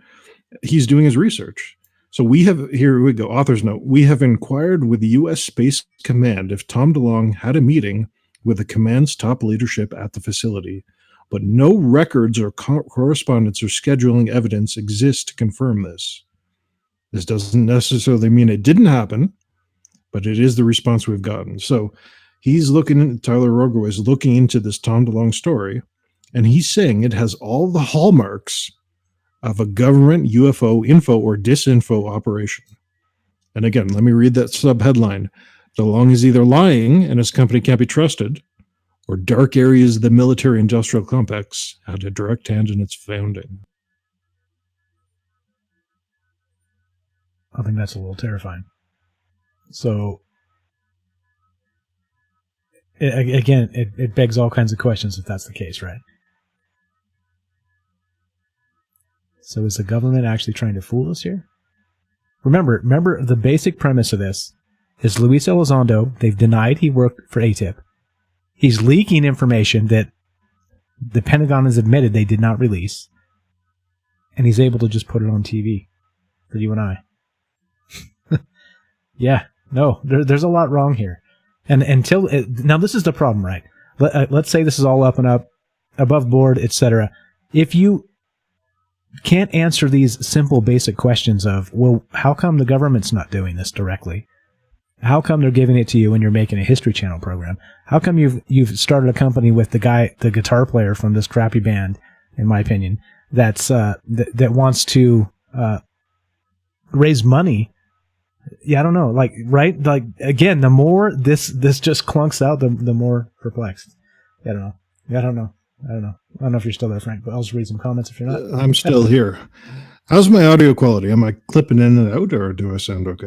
No, man, buttery as ever. Yeah, I'll let you know if you're clipping it out. Perfect. Yeah, let's hear some comments. What do the people out there think? Kelly says it's like a bad TV show. They're trying to disclose to see what people think, and now they can try to control the narrative. Here we go. Timothy says, let's see, talking about candy. Let's see. What else? Jeff says, anyone here study engineering, physics, and mathematics, calculus, and linear algebra? Just curious. I do not. Do you, Jeff? If you do, Jeff, give us a call when you think we're off. Again, now this is remember, now this is important. right? Just like if you want a statement from To the Stars Academy on this stuff, they won't tell you. You don't actually. I think that's the most suspicious thing. When you look at information from anybody, if you can pick up the phone and get a hold of them, or send them a message and get a hold of them, and they get back to you, right? That's transparency. Okay. And if I'm wrong, and you're like some super like NASA scientist that's going to say, "Hey, Mike, you're way off on this," well, come fucking tell me. You know what I mean? Like, that's fine. I'm okay being wrong. We're okay being wrong doing this. This is why we're doing this. Because of course we're going to be wrong. Because we don't have all the details. Why? Because the government doesn't release all the details. Okay, so if you have details, let us know. And I'm not picking on you, Jeff. I'm just saying, if people have actual information and they can set us straight, that's what we're here for. That's why we do it live. 702-957-1037. You can find that phone number on Troubled Minds. So, yeah, not coming after you, Jeff. I'm just saying. There you go. Okay, what else? Let's see. What else? Timothy says, need to figure our fracture speed of a product at a certain density out of a atomizer wheel in a spray dryer. You will better understand math. I don't know what the hell you're talking about. I've never had any of those things, so if you can enlighten me, that's cool. Okay, let's see. Tamron, what's up, says, DeLonge is being used as a scapegoat. Yeah. I kind of agree. Something's going on here. Something suspicious. What's your take so far, Frank? Oh, we're getting to that. We'll get to that in a second. Play the communicating with powerful people clip, and then I'll tell you my conclusion. Okay, so now this is the odd part. If you guys want additional information on this, go listen to the Joe Rogan podcast. It's like 4 hours or 3 hours. It's very long with Tom DeLonge. It's been out for quite a while, and this is the type of stuff that kind of clunks out in that. But here you go, action. But by far the most unlikely member of Elizondo's new team is the man who brought them all together. The last show I played was in front of 100,000 people. The lights and the pyrotechnics and all that stuff was going on right behind me. And then they wonder why I'm not doing that now. So back it up, introduce yourself. Yeah. My name is Tom DeLonge. A lot of people know me from my band Blink-182. I started that band when I was 16. But I got to that point where my daughter was 2 years old and I was gone for 2 years straight. And I really, really needed a break. The only other thing I was ever interested in was UFOs. DeLonge walked away from stardom and dedicated himself to disclosing what he believes is the truth about UFOs. I needed to get into the government, and I needed to find the people that deal with this subject and let them know what I'm thinking of doing. DeLonge says he was able to secure a meeting with a high-level aerospace executive with deep connections to the military. All of a sudden, out of nowhere, I had an opening. And I just go, I am not naive to this subject. I understand the national security implications of this subject, but I am asking for your help because I need guidance. I just need somebody to help me and give me advice. And he leans back and he goes, okay. That's when my life changed completely. Soon, DeLonge was covertly communicating with powerful people, including General William McCaslin, the former head of a billion-dollar Air Force research lab, and John Podesta, the former presidential advisor who once said his biggest regret in the White House was not releasing the government's UFO files. Oh boy. Okay, so Kevin here says, all Obama had to do was look in the mirror and find Osama bin Laden. I actually found a bin Laden in a lake in North. Okay, I'm not going to read the rest of that, but I was going to say, come on, Kevin. Can we just stay out of politics for 1 second? And then here we have to bring up George Podesta. Or John Podesta, I'm sorry. Oh boy. Oh boy. So listen to that clip. Let me get to my conclusions because we're kind of dragging on here. He says there, he just needs someone to help him. He just needs someone to give me advice. And then they get in contact, and then he says his whole life changes. Okay? So he's curious about something. He sees something, and he's wondering about it. And then he contacts these people who work for the government, and he just needs help. He just needs someone to give him advice, and then his whole life changes. Does that sound a bit familiar to you? Have you heard that before? I think I have. Probably 1,000 times, but it's probably not in the same context. Why don't you fill me in, Frank? Play Richard Doty Part 1. This is a history lesson. We got to keep this guy in mind. Play Richard Doty Part 1. Okay, so can you tell us who Richard Doty is real quick? Just out of left field here? the clip does it straight away. This is a government disinformation agent that was messing with people, convincing them they were seeing things that really weren't there. Let's play the clip. It's pretty self-explanatory. All right, action. Let's take one step at a time. You're looking at Richard Doty, the professional disinformer, trained to lie. I'm Richard Doty. There's probably about 80% of false information being presented, about 20% of factual information. Unfortunately, the UFO community doesn't know which is which. And that's your job to keep it that way? That was my job before. I'm a private citizen now, but back in the early 80s, it was my job to confuse the UFO community. Doty had this wonderful way to sell it. I'm with the government, you cooperate with us, and I'm going to tell you what the government really knows about UFOs. Doty found a lot of gullible people in the UFO community that would easily believe what he said without any type of scrutiny. The main reason that we in the UFO field recognize the name Richard Doty is that a man named Paul Benowitz, a self-made man, a very successful businessman, was systematically driven insane, wound up in an insane asylum, under treatment for a long time, lost his business, had to turn it over to his family, and was destroyed by the efforts of Richard Doty. By one Richard Doty, so are we equating him to Tom DeLonge? Is that the take here? So let's replace Richard Doty with Luis Elizondo. Okay. And let's replace Paul Benowitz with Tom DeLonge. And tell me that's not the exact same situation we have here. It's not the exact same situation. It certainly seems similar. And like I said, go back to watch it yourselves, guys. They're like, Tom DeLonge, introduce yourself. And he's like, yeah. And then he can't get one sentence out without dropping an F-bomb. I don't think that helps the case. I just don't think it helps the case.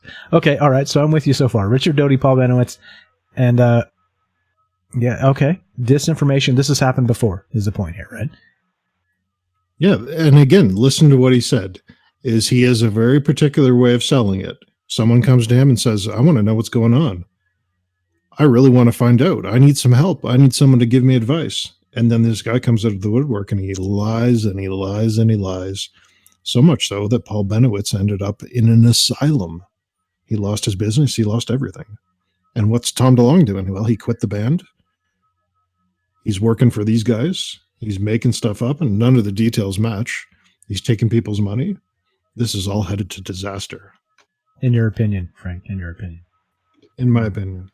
There we go. Okay, just want to make sure we're on the up and up here. Okay, so until we have additional information that actually clarifies all this stuff is from the government and this is actual some sort of disclosure project, we're going to assume that maybe this is a Richard Doty type of situation. Okay, and if Tom DeLonge's out there and somebody points us his way, please call us. Again, this is the freaking problem with all of it.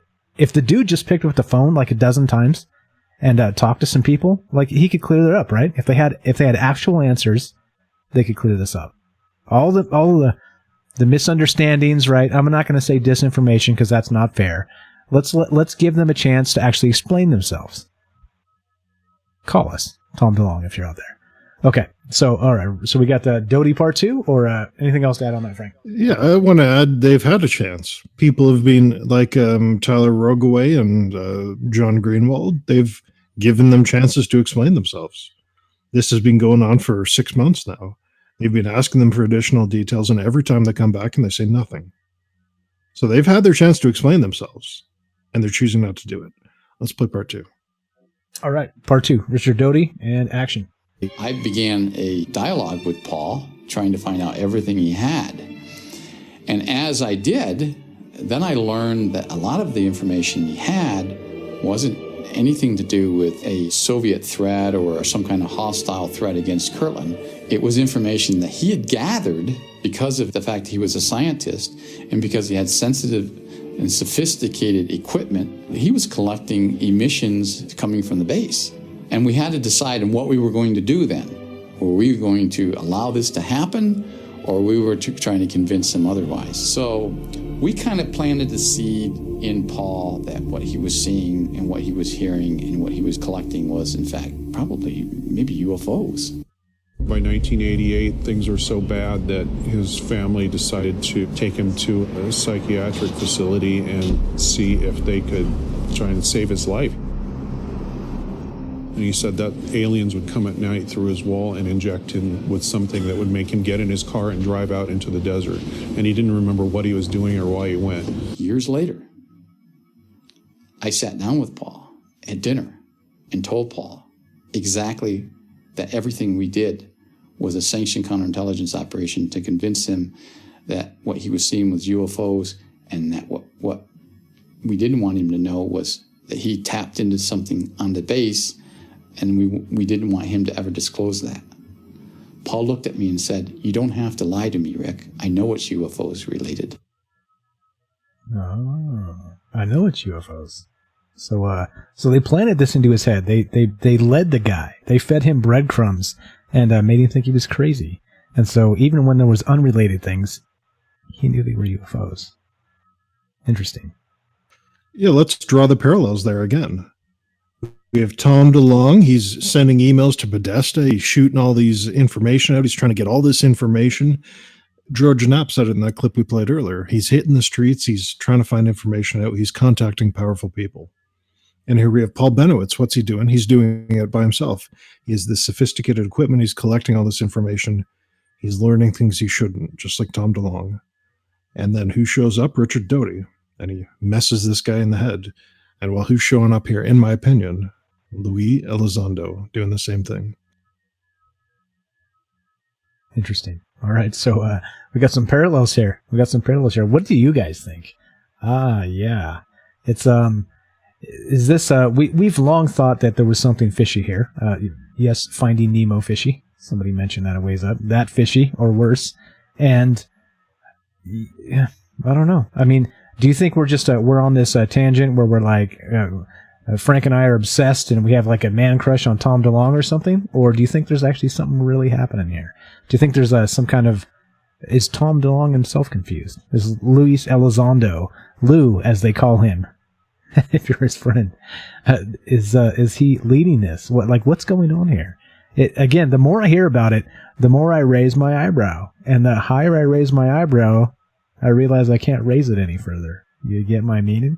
There's a whole lot of madness happening, and I'm not exactly sure what to believe. So I guess I'll stay tuned for part 2 of this whatever this soft disclosure project is on the History Channel, and that'll be tomorrow night. So part 2 airs Friday tomorrow night. If you guys are interested, and you can check it out. I don't know. I don't know what to think. Again, I think there's going to be some other things.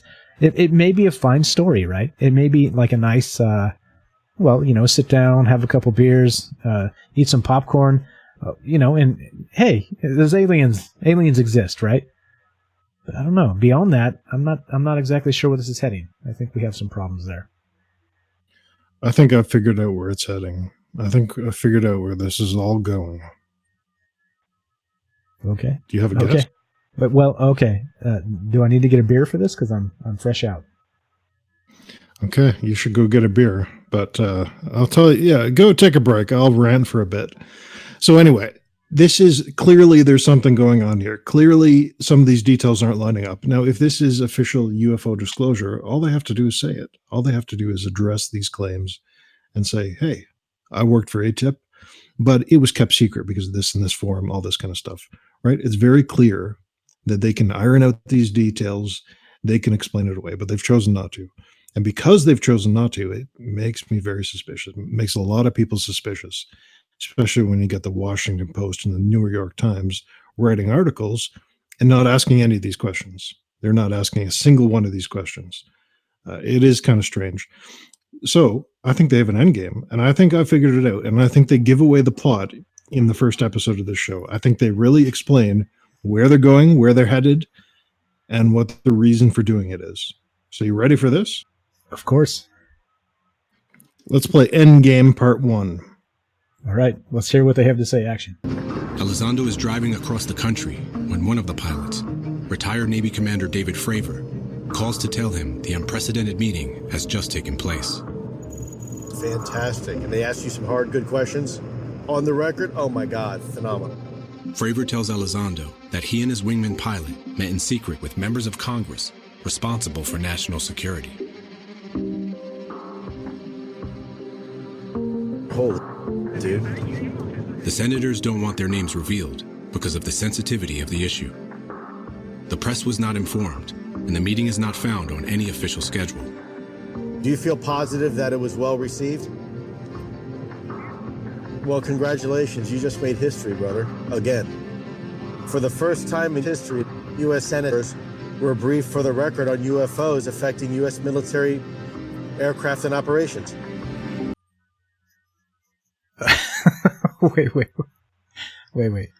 Wait. Okay, so never in the history of this country has a United States Senator been briefed on UFOs until Tom DeLonge shows up. Is that what we're trying to say here, Frank? Yeah, forget Project Blue Book. Forget that. Yeah, don't worry about that.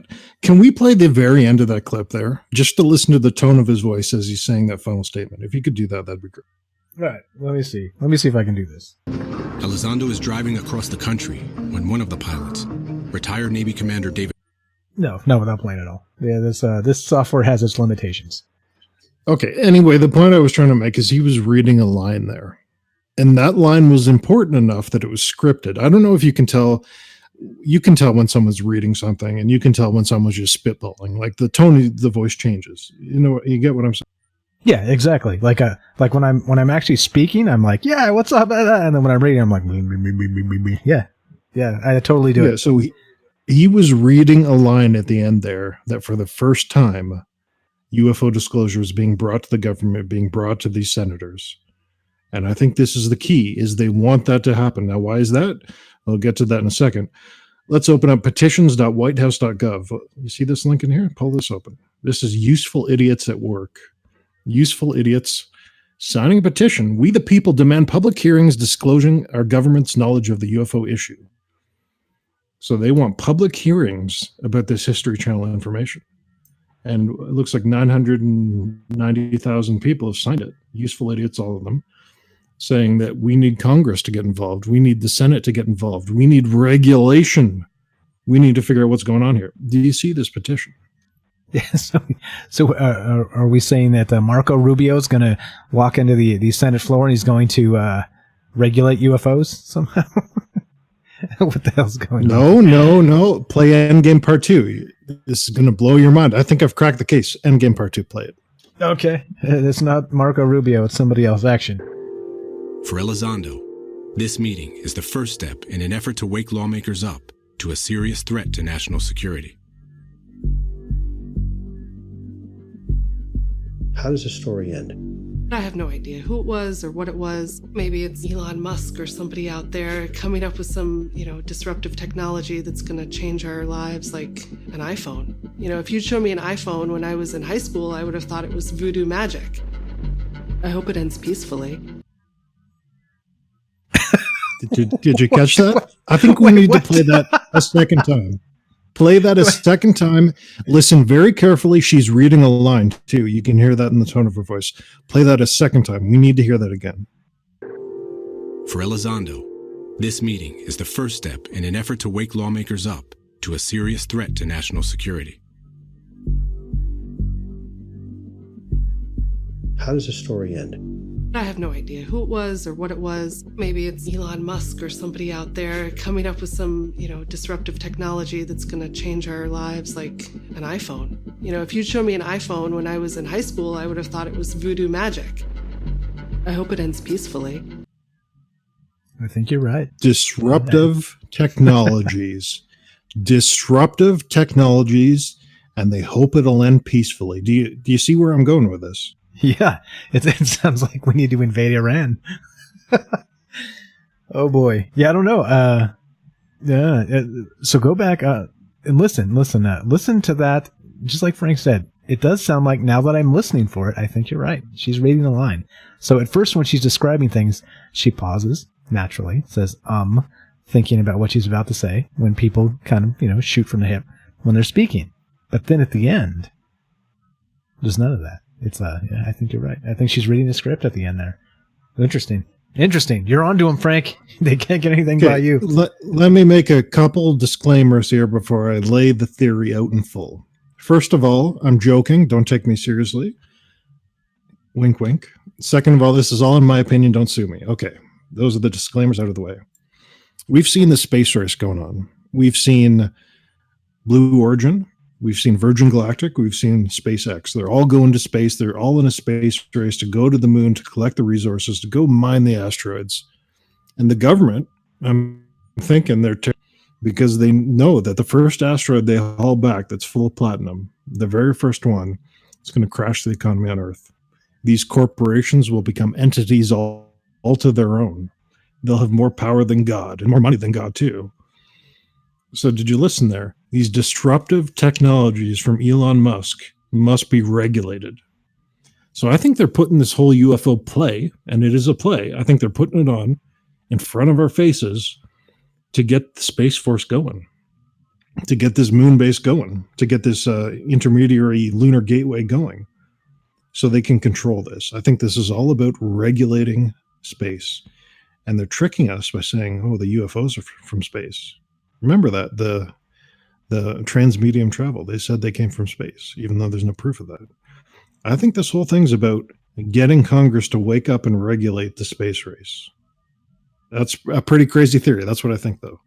Okay, and so the only way you do that, the only way you get Congress to actually wake up and do something is with public outrage, is with the Twitterati, is with the technocracy behind you, right?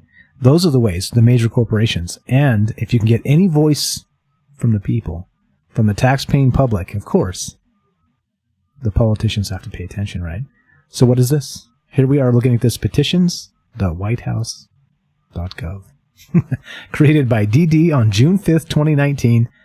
And it, there's actually only Who's DD, people. By the way? Defense Department, maybe? That's a good question. Maybe. Yeah, maybe they put up their own. Jeez, what's going on here? Yeah, I don't know. I mean, I'm just waiting for Marco Rubio to legislate the aliens. Hey, stop with the cattle mutilations. We're writing it down. You can't do it anymore.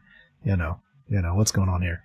This is silly, right? Like the more you think about the entirety of this game, the more silly it seems. Like what is happening? Right here in the petition. This is our country, and we deserve to know what exactly is going on.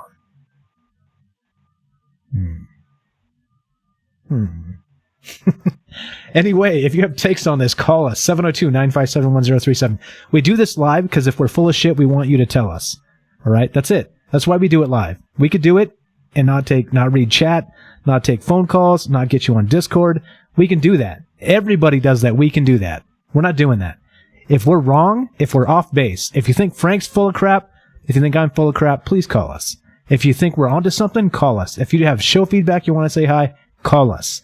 We have an open line for that reason. We are not hiding behind the fact that, oh, you can't reach us because we're so busy. Here we are. Thursday night, 9 p.m., Sunday night, 9 p.m. You can call us. You can tell us what you think, and we will hear it. And we will eat crow if we are wrong. And that's it. Right? What's the big deal? We're not trying to sell you something. What's the big deal? We can be wrong. 702-957-1037. Go to troubleminds.org. We're taking your calls. If you want to give us a call, tell us what you think about this whole business. Luis Elizondo.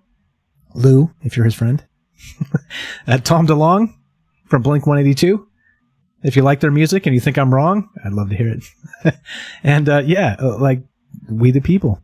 Your voice in the White House. We the people demand public hearings disclosing our government knowledge of the UFO issue. So, yeah.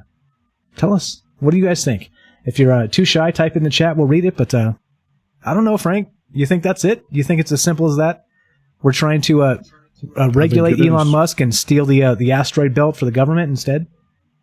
Yep. So I think there are UFOs. I think our government also has reverse engineered UFOs. I don't think Tom DeLonge's ever going to learn a damn thing about them.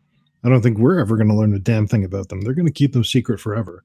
but they're using this as a scare tactic to get the Congress, to get the Senate to start investigating the issue seriously and to start regulating the hell out of Elon Musk, Blue Origin, and Virgin Galactic. And lo and behold, looks like we have a story here. Open up express.co.uk. Elon Musk's Starlink astronomers demand urgent regulation. What's this? Elon Musk's Starlink astronomers demand urgent regulation to save the night sky from ruin. So we talked about Starlink on the last episode. Essentially, they're putting out a bunch of satellites that'll give internet connectivity all over the world. And here we go. We've got people demanding regulation already. I think I'm onto something here. I may be crazy. I may be way off base, but it's in the headline right in front of us. They're demanding regulation. It's not the only one. So this is the express.co.uk, one of our favorite United Kingdom tabloids. But it's not the only source. I have another one, don't I? There's another one here. Let me find this real quick. There's just on quick browsing the internets, the interwebs here, I found one that's exactly the same thing. There we go. Let's look at them both. We got so New Scientist also reports the world's largest sky survey calls SpaceX Starlink a nuisance. So we have the New Scientist reporting this, which I think, didn't we have an article from them in the last show that was pretty LOL? Yeah, I think so. But then we also have the express.co.uk. So, and remember when I, for the uninitiated here, look at the photograph of Elon Musk in this, right? Remember how I said you can always tell a hit piece by the photograph they use, and there you go. The dude looks like he's high, and he looks like he's confused. Yeah. Wow. Yeah. What? Maybe you're right, Frank. Maybe you're onto this, man. I haven't really pieced it together in my own mind to make up my own mind about this, but I think you're convincing me here. Maybe it is. Maybe it's a play to regulate these guys because they're going to be more powerful than government soon, given their own space to do it, right? Which the government is good at limiting. Maybe you're right. I hate to give you that kind of credit.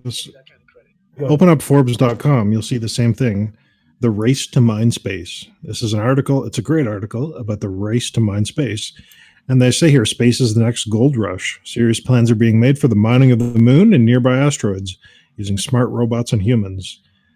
Bezos, Blue Origin, Virgin Galactic, this is the next gold rush. And they say in here, they're demanding regulation. They're demanding this be controlled. They're demanding that these companies are not allowed to do it unless they have government oversight, unless people are controlling them. They can't do it by themselves. They can't. There's no freedom anymore.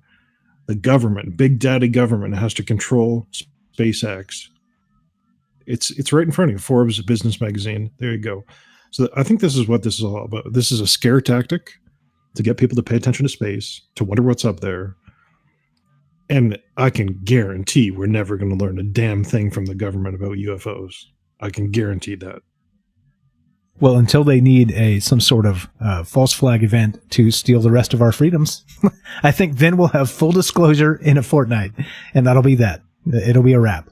And they'll be like, well, we're now suspending the First Amendment, the Second Amendment, the Third Amendment, the Fourth Amendment, the Fifth Amendment, the Sixth Amendment, and yeah. That I think you're right. I think that will be the actual government disclosure when they need it, right? When they think that we've become so unruly, it's like the card in their back pocket. The what would you call it? What's the card? There's a special card. What's the card? Come on, somebody knows the card. It's the yellow card, red card. No, you damn sucker. No, it's the Trump card. Oh boy. All right. So they're keeping the Trump card in their back pocket to drop the yeah. I mean, I don't know. I think that's still in play, and I think that you're right, Frank. We're not going to learn anything from the government regarding UFOs, though they probably know a lot more than they're letting on. Project Blue Book, etc., so on. And here we are.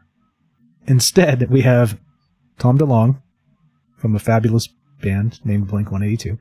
Luis Elizondo, who the Pentagon says never actually worked for AATIP, somehow, some way, ushering in disclosure on the History Channel. Like, you couldn't script this badly, right? But, dear God, I don't think Game of Thrones ended this badly. This is terrible. This is a giant disinformation operation designed to elicit a 28th Amendment to the Constitution. And that's that anything mined from space is taxed like fucking 90%. I guarantee that's what this is all about. That's what it is. And we're never going to learn anything. Like, this is insane. The contradictions here are insane. And I'm pretty sure Luis Elizondo, he works for the CIA. That's why he's not in jail. That's why he was allowed to release these videos, and no one cares, right? Because he still has his security clearance, remember. Well, how does he still have that? He works for the CIA. Yeah, that's what I'm saying. That's exactly. Okay, I think, Frank, we've talked about Luis Elizondo enough. We can just call him Lou. We're almost friends now, right? We talk about this guy now. We're almost friends. If we're friends, we can call him Lou. You think that's fair? I think that's fair. We got a caller in the caller queue. Should I bring him in? Yeah, let's do it. Bring him in. Okay, hello. You're on Trouble Minds Radio with Frank and Mike. What's up? Hey, guys. How you doing? Pretty good. What's your first name? Where are you calling from, sir? This is Ash. I'm calling from the desert, Phoenix, Arizona. Ash from Arizona. How are you? What's on your mind, my man? Good. It's just hot as balls here, but other than that, pretty good. Nice. So, I like to look into you guys know me, I like to look into the alien stuff, and I heard a theory recently that actually makes a lot of sense of kind of exactly what you guys are talking about, why they're kind of coming out with this and that, and the theory goes is that the Air Force has its own technology. These private organizations and companies have their own tech, and like Navy and other branches of the military kind of have their own tech. And they're kind of all separate, and they're kind of all doing their own thing. And this whole agenda is to try and get them all under one place. And in order to do that, they have to disclose to some degree. So I heard that, and that makes a lot of sense, actually. Okay, so saying that let's take it to a basic example. Like the Army and the Navy have different stuff. They don't share information as much as they should, and to bring them all into one Space Force, let's say, we need some of this to leak out, and that's what. So are you saying that Lou and Tom DeLonge are responsible for this, or this is part of that? Is that what's happening here? Well, kind of. Like, I think there's a lot of things going on. I heard from Dr. Stephen Greer, Tom DeLonge, all these other people that people in Congress are being briefed about it. President's being briefed about it. Obama was briefed about it. All these people are being briefed about kind of what's going on. Probably not fully disclosed. And it seems like there's been too much power has been absorbed into these private companies. And so if you're the military and you're kind of finding out about this, and I'm talking about like General Mattis, like mainstream military is finding out about all this, you're going to be pretty pissed that these private companies have kind of these technologies that are superior to what you have.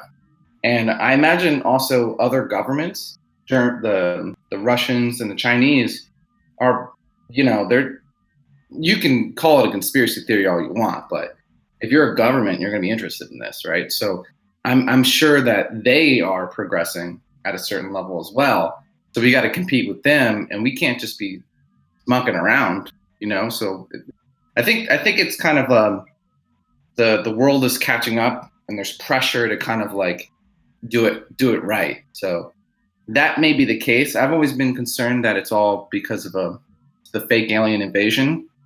But I don't know. That ship might have sailed. I think they can still make a hell of money and do whatever they want without that. Trump gave the military a raise.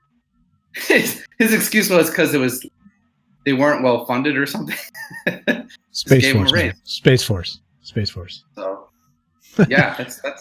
I can understand that theory. You got some kids, a bunch of kids, and one of them has a cool toy, and the others, they want that cool toy too. So what do? They start a ruckus. They start complaining. They whine to their parents, which is the government. so that all the kids can now have that same cool toy. Something like that. That does make a lot of sense to me. Yeah, Okay. I mean, I read somewhere where there's a supposedly a document that was declassified that our military destroyed an old alien moon base to keep the other governments from having it. And it sounds kind of crazy, but if you imagine if another government discovers enough technology, they're going to catch up to you really quick, right? So that is a move that the government would do. So yeah, it just seems like that theory actually makes a lot of sense. When I heard that, I was like, oh, well, that pretty much looks like what's going on. And just the fact that they publicly disclosed Space Force, and that, I mean, once Space Force is up and running, everyone's going to want to be Space Force.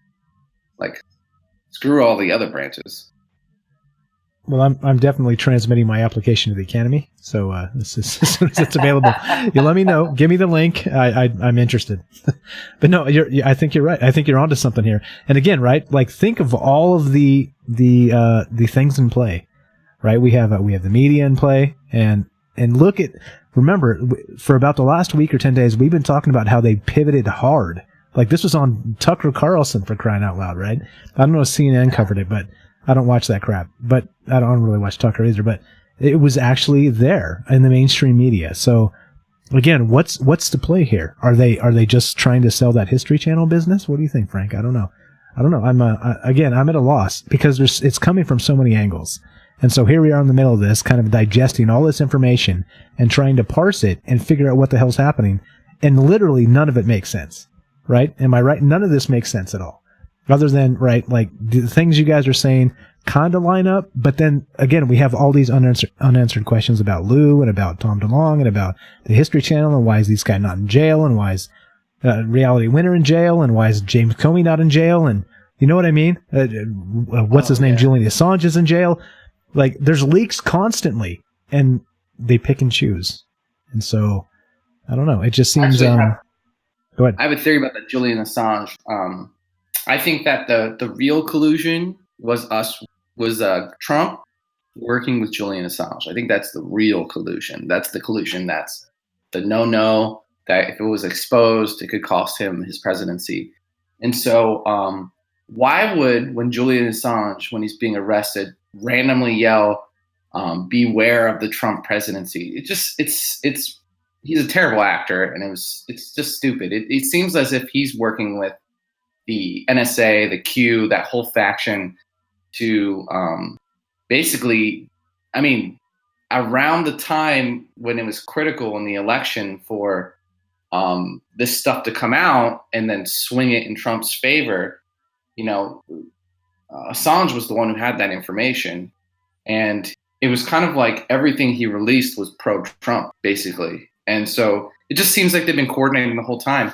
And the theory I heard is that they brought Julian Assange in because if they take him to court, they can take all his evidence and submit it officially and in front of a court.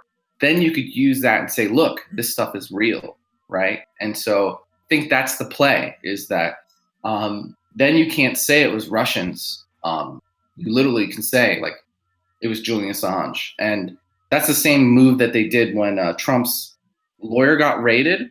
And they basically took all this evidence, pushed it into a room, and then, I'm doing air quotes, raided it, submitted it to court.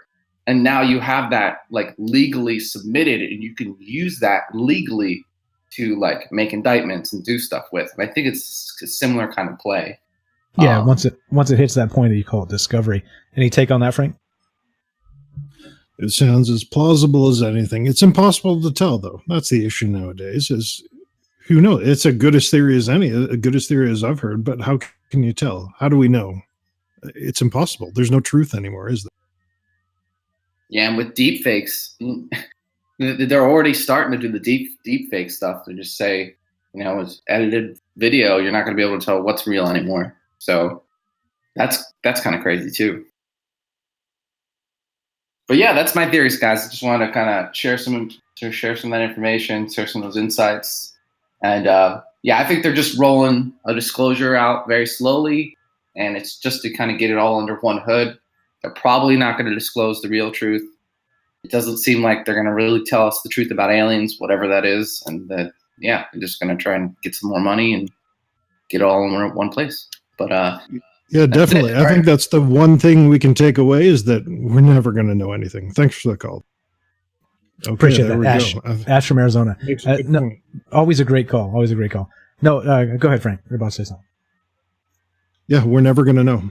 Like, we think this is full disclosure. We're never going to know. We're never going to know about the aliens. You know, maybe someone will find out independently, but they're never going to tell us. You remember, people forget about Project Blue Book. People don't even know about Project Blue Book. They were looking into this stuff and covering it up 60, 70, 80 years ago. They're never going to tell us anything. And if you think they are, well, you're delusional. Well, and now here's the thing, right? Are we seriously at the point where disclosure is going to come from the freaking History Channel? Is that what's happening right now? Like I feel like, again, I say this a lot, I feel like we're in the upside down. You know what I mean? Like, wouldn't they have a damn press conference? And wouldn't they have senators talking about this stuff? No. Let's just put it on the History Channel. It's insulting, right? This is insulting. It's almost as if they've been running. Pardon me. It's almost as if they've been running Ancient Aliens, that show Ancient Aliens, to completely destroy their own credibility, so that when they finally do release this show, no one takes it seriously. Only a select few people take it seriously. You know what I mean? Like, they purposely destroyed their credibility, and now that they're trying to run something credible, no one will take them seriously. So it slips by without notice. But then what? I mean, to what end, right? Here we are with these stupid petitions with, Blink-182 songs. Lou, our buddy Lou Elizondo, who's a Pentagon denies, but still has a clearance, isn't arrested. You see what this is again, you couldn't write this as a bad drama. It's just it's like it's that deep and full of what the hell's happening here. So yeah, no, we're going to pay attention to this. If you guys are bored with this, we're really sorry. It fascinates the hell out of me. I know it fascinates the hell out of Frank, but this is exactly what's happening. This is the media pivoting towards disclosure. This was on Fox News. Like, many mainstream outlets reported this. Was it Vox? Was it, who else was it, Frank? We had, there were big, the Huffington Post, the Washington Post, the New York Times. Like, all these guys were reporting this, like some sort of actual disclosure, right? And then it all ends up being just like Frank kind of predicted when we first talked about this. They're kind of shilling for the History Channel. And here we are. We're talking about the History Channel. Insulting, right? Jeez. Yeah. Yep. Here we are, and there we go. This show, definitely watch it, but pay attention. Don't eat everything up with a silver spoon, because I think we've made a pretty good case today that it's not everything they're telling you. There's discrepancies left and right if you look for them. So definitely watch the show. It is entertaining. It is fun, but it's also full of lies. So pay attention. And yeah, there you go. I don't know. What do people think out there? Did they watch the show? What did they think about it? Yeah, exactly. I should have put up a poll, but it's too late for the poll. So we'll have to do it on the next show. Tune into this. I don't know what time it is on Friday because I'm not that into it. I'll watch it on a rerun. That's how into it I am. But it airs tomorrow, part 2. If you haven't seen part 1, it's History Channel On Demand. It is, what's it called? What's the name of it there, Frank? I see, I already forgot. You don't even know the name of it. Unidentified is the name of the show. I knew that about an hour ago, but I forgot it. That's how into it I am. So, yeah, I don't know. Check it out. If you guys think that this is some sort of whatever it is, we want to know. Please, again, the reason we do this live is we want to know what you think in real time. So please, we got a couple minutes. If you want to call us, fine. If not, catch us next time. Fine, no problem. We'll be back Sunday night, 9 p.m. And again, with open lines, transparently. And if you think we're wrong, we're here. So, again, right? Like, try and do that with Nancy Pelosi, right? Try and do that with Mitch McConnell, where I brought up Marco Rubio earlier. Let's just throw him under the bus as well. Like that, you can't get a hold of these people. Why? It's because they want to control the talking points. They want to control the narratives. And they don't want anybody asking them a question that they would have to answer awkwardly. We don't care. Like Frank said, I'll echo it. We're two knuckleheads on the internet. We expect to be wrong. But You're wrong if you put your opinions out there. You're wrong if you dissect the media. You're wrong no matter what you do. So why be afraid of it? So call us, tell us, email us, troublemindsradio@gmail.com. Here we are. Here's what we're doing. Anything to end this, Frank? I'm gonna end this sucker. This is I'm gonna stay up from this moment. I'm not going to sleep tonight. I'm gonna wait by the television until that airs tomorrow. That's how excited I am. What was it called again? Unidentified. That's an interesting point you make, is that maybe they're just engineering a culture of apathy where people don't give a shit about this stuff. Maybe they've made it so silly, so ridiculous that you can't even remember the name of the show. And think about that. How crazy is that? This is official UFO disclosure, and you can't even remember the name of the show. So maybe this is some kind of test case for an apathetic public who will do whatever they're told. Like, I guarantee people care more about Game of Thrones even 3-4 weeks later than they do about this television show. And this is official UFO disclosure. So something real strange is going on. The Bears is looking into. It's incredibly interesting, but not for the reasons they're presenting. I don't know. We'll keep our eyes on it. Okay. Well, I know I'm busy writing my Game of Thrones fan fiction. I'm rewriting the end. So if you guys are interested in that, let me know. We're going to put up a poll next time. Oh, geez. Okay. Anyway, enough jokes for tonight, Mike. We're ending this. You're up, Frank.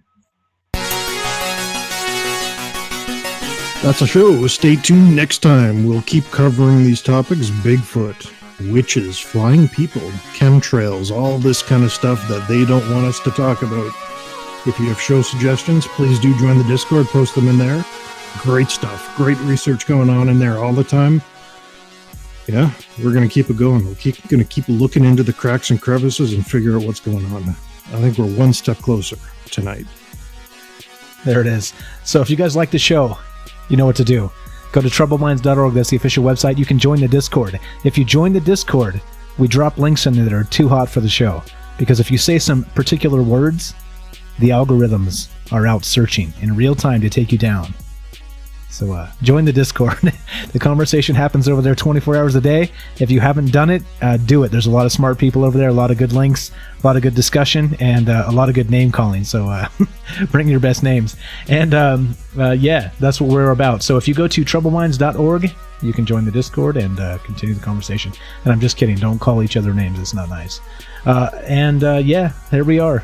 Here we are at the end again. It's Thursday night. Thank you for sticking with us. We know it's a long show. We know we ramble on quite a bit and probably overdo it, but it's better than underdoing it with 30-second clips like the rest of these assholes.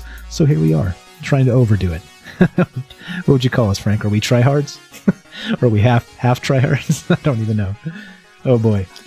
I don't know either. Too late at night, but there you go. You're listening to Troubled Minds Radio. I'm your host, Michael Strange. I'm here with your co-host, the incomparable Frank Pierce. Thank you for listening. And from our troubled minds to yours, have a great night.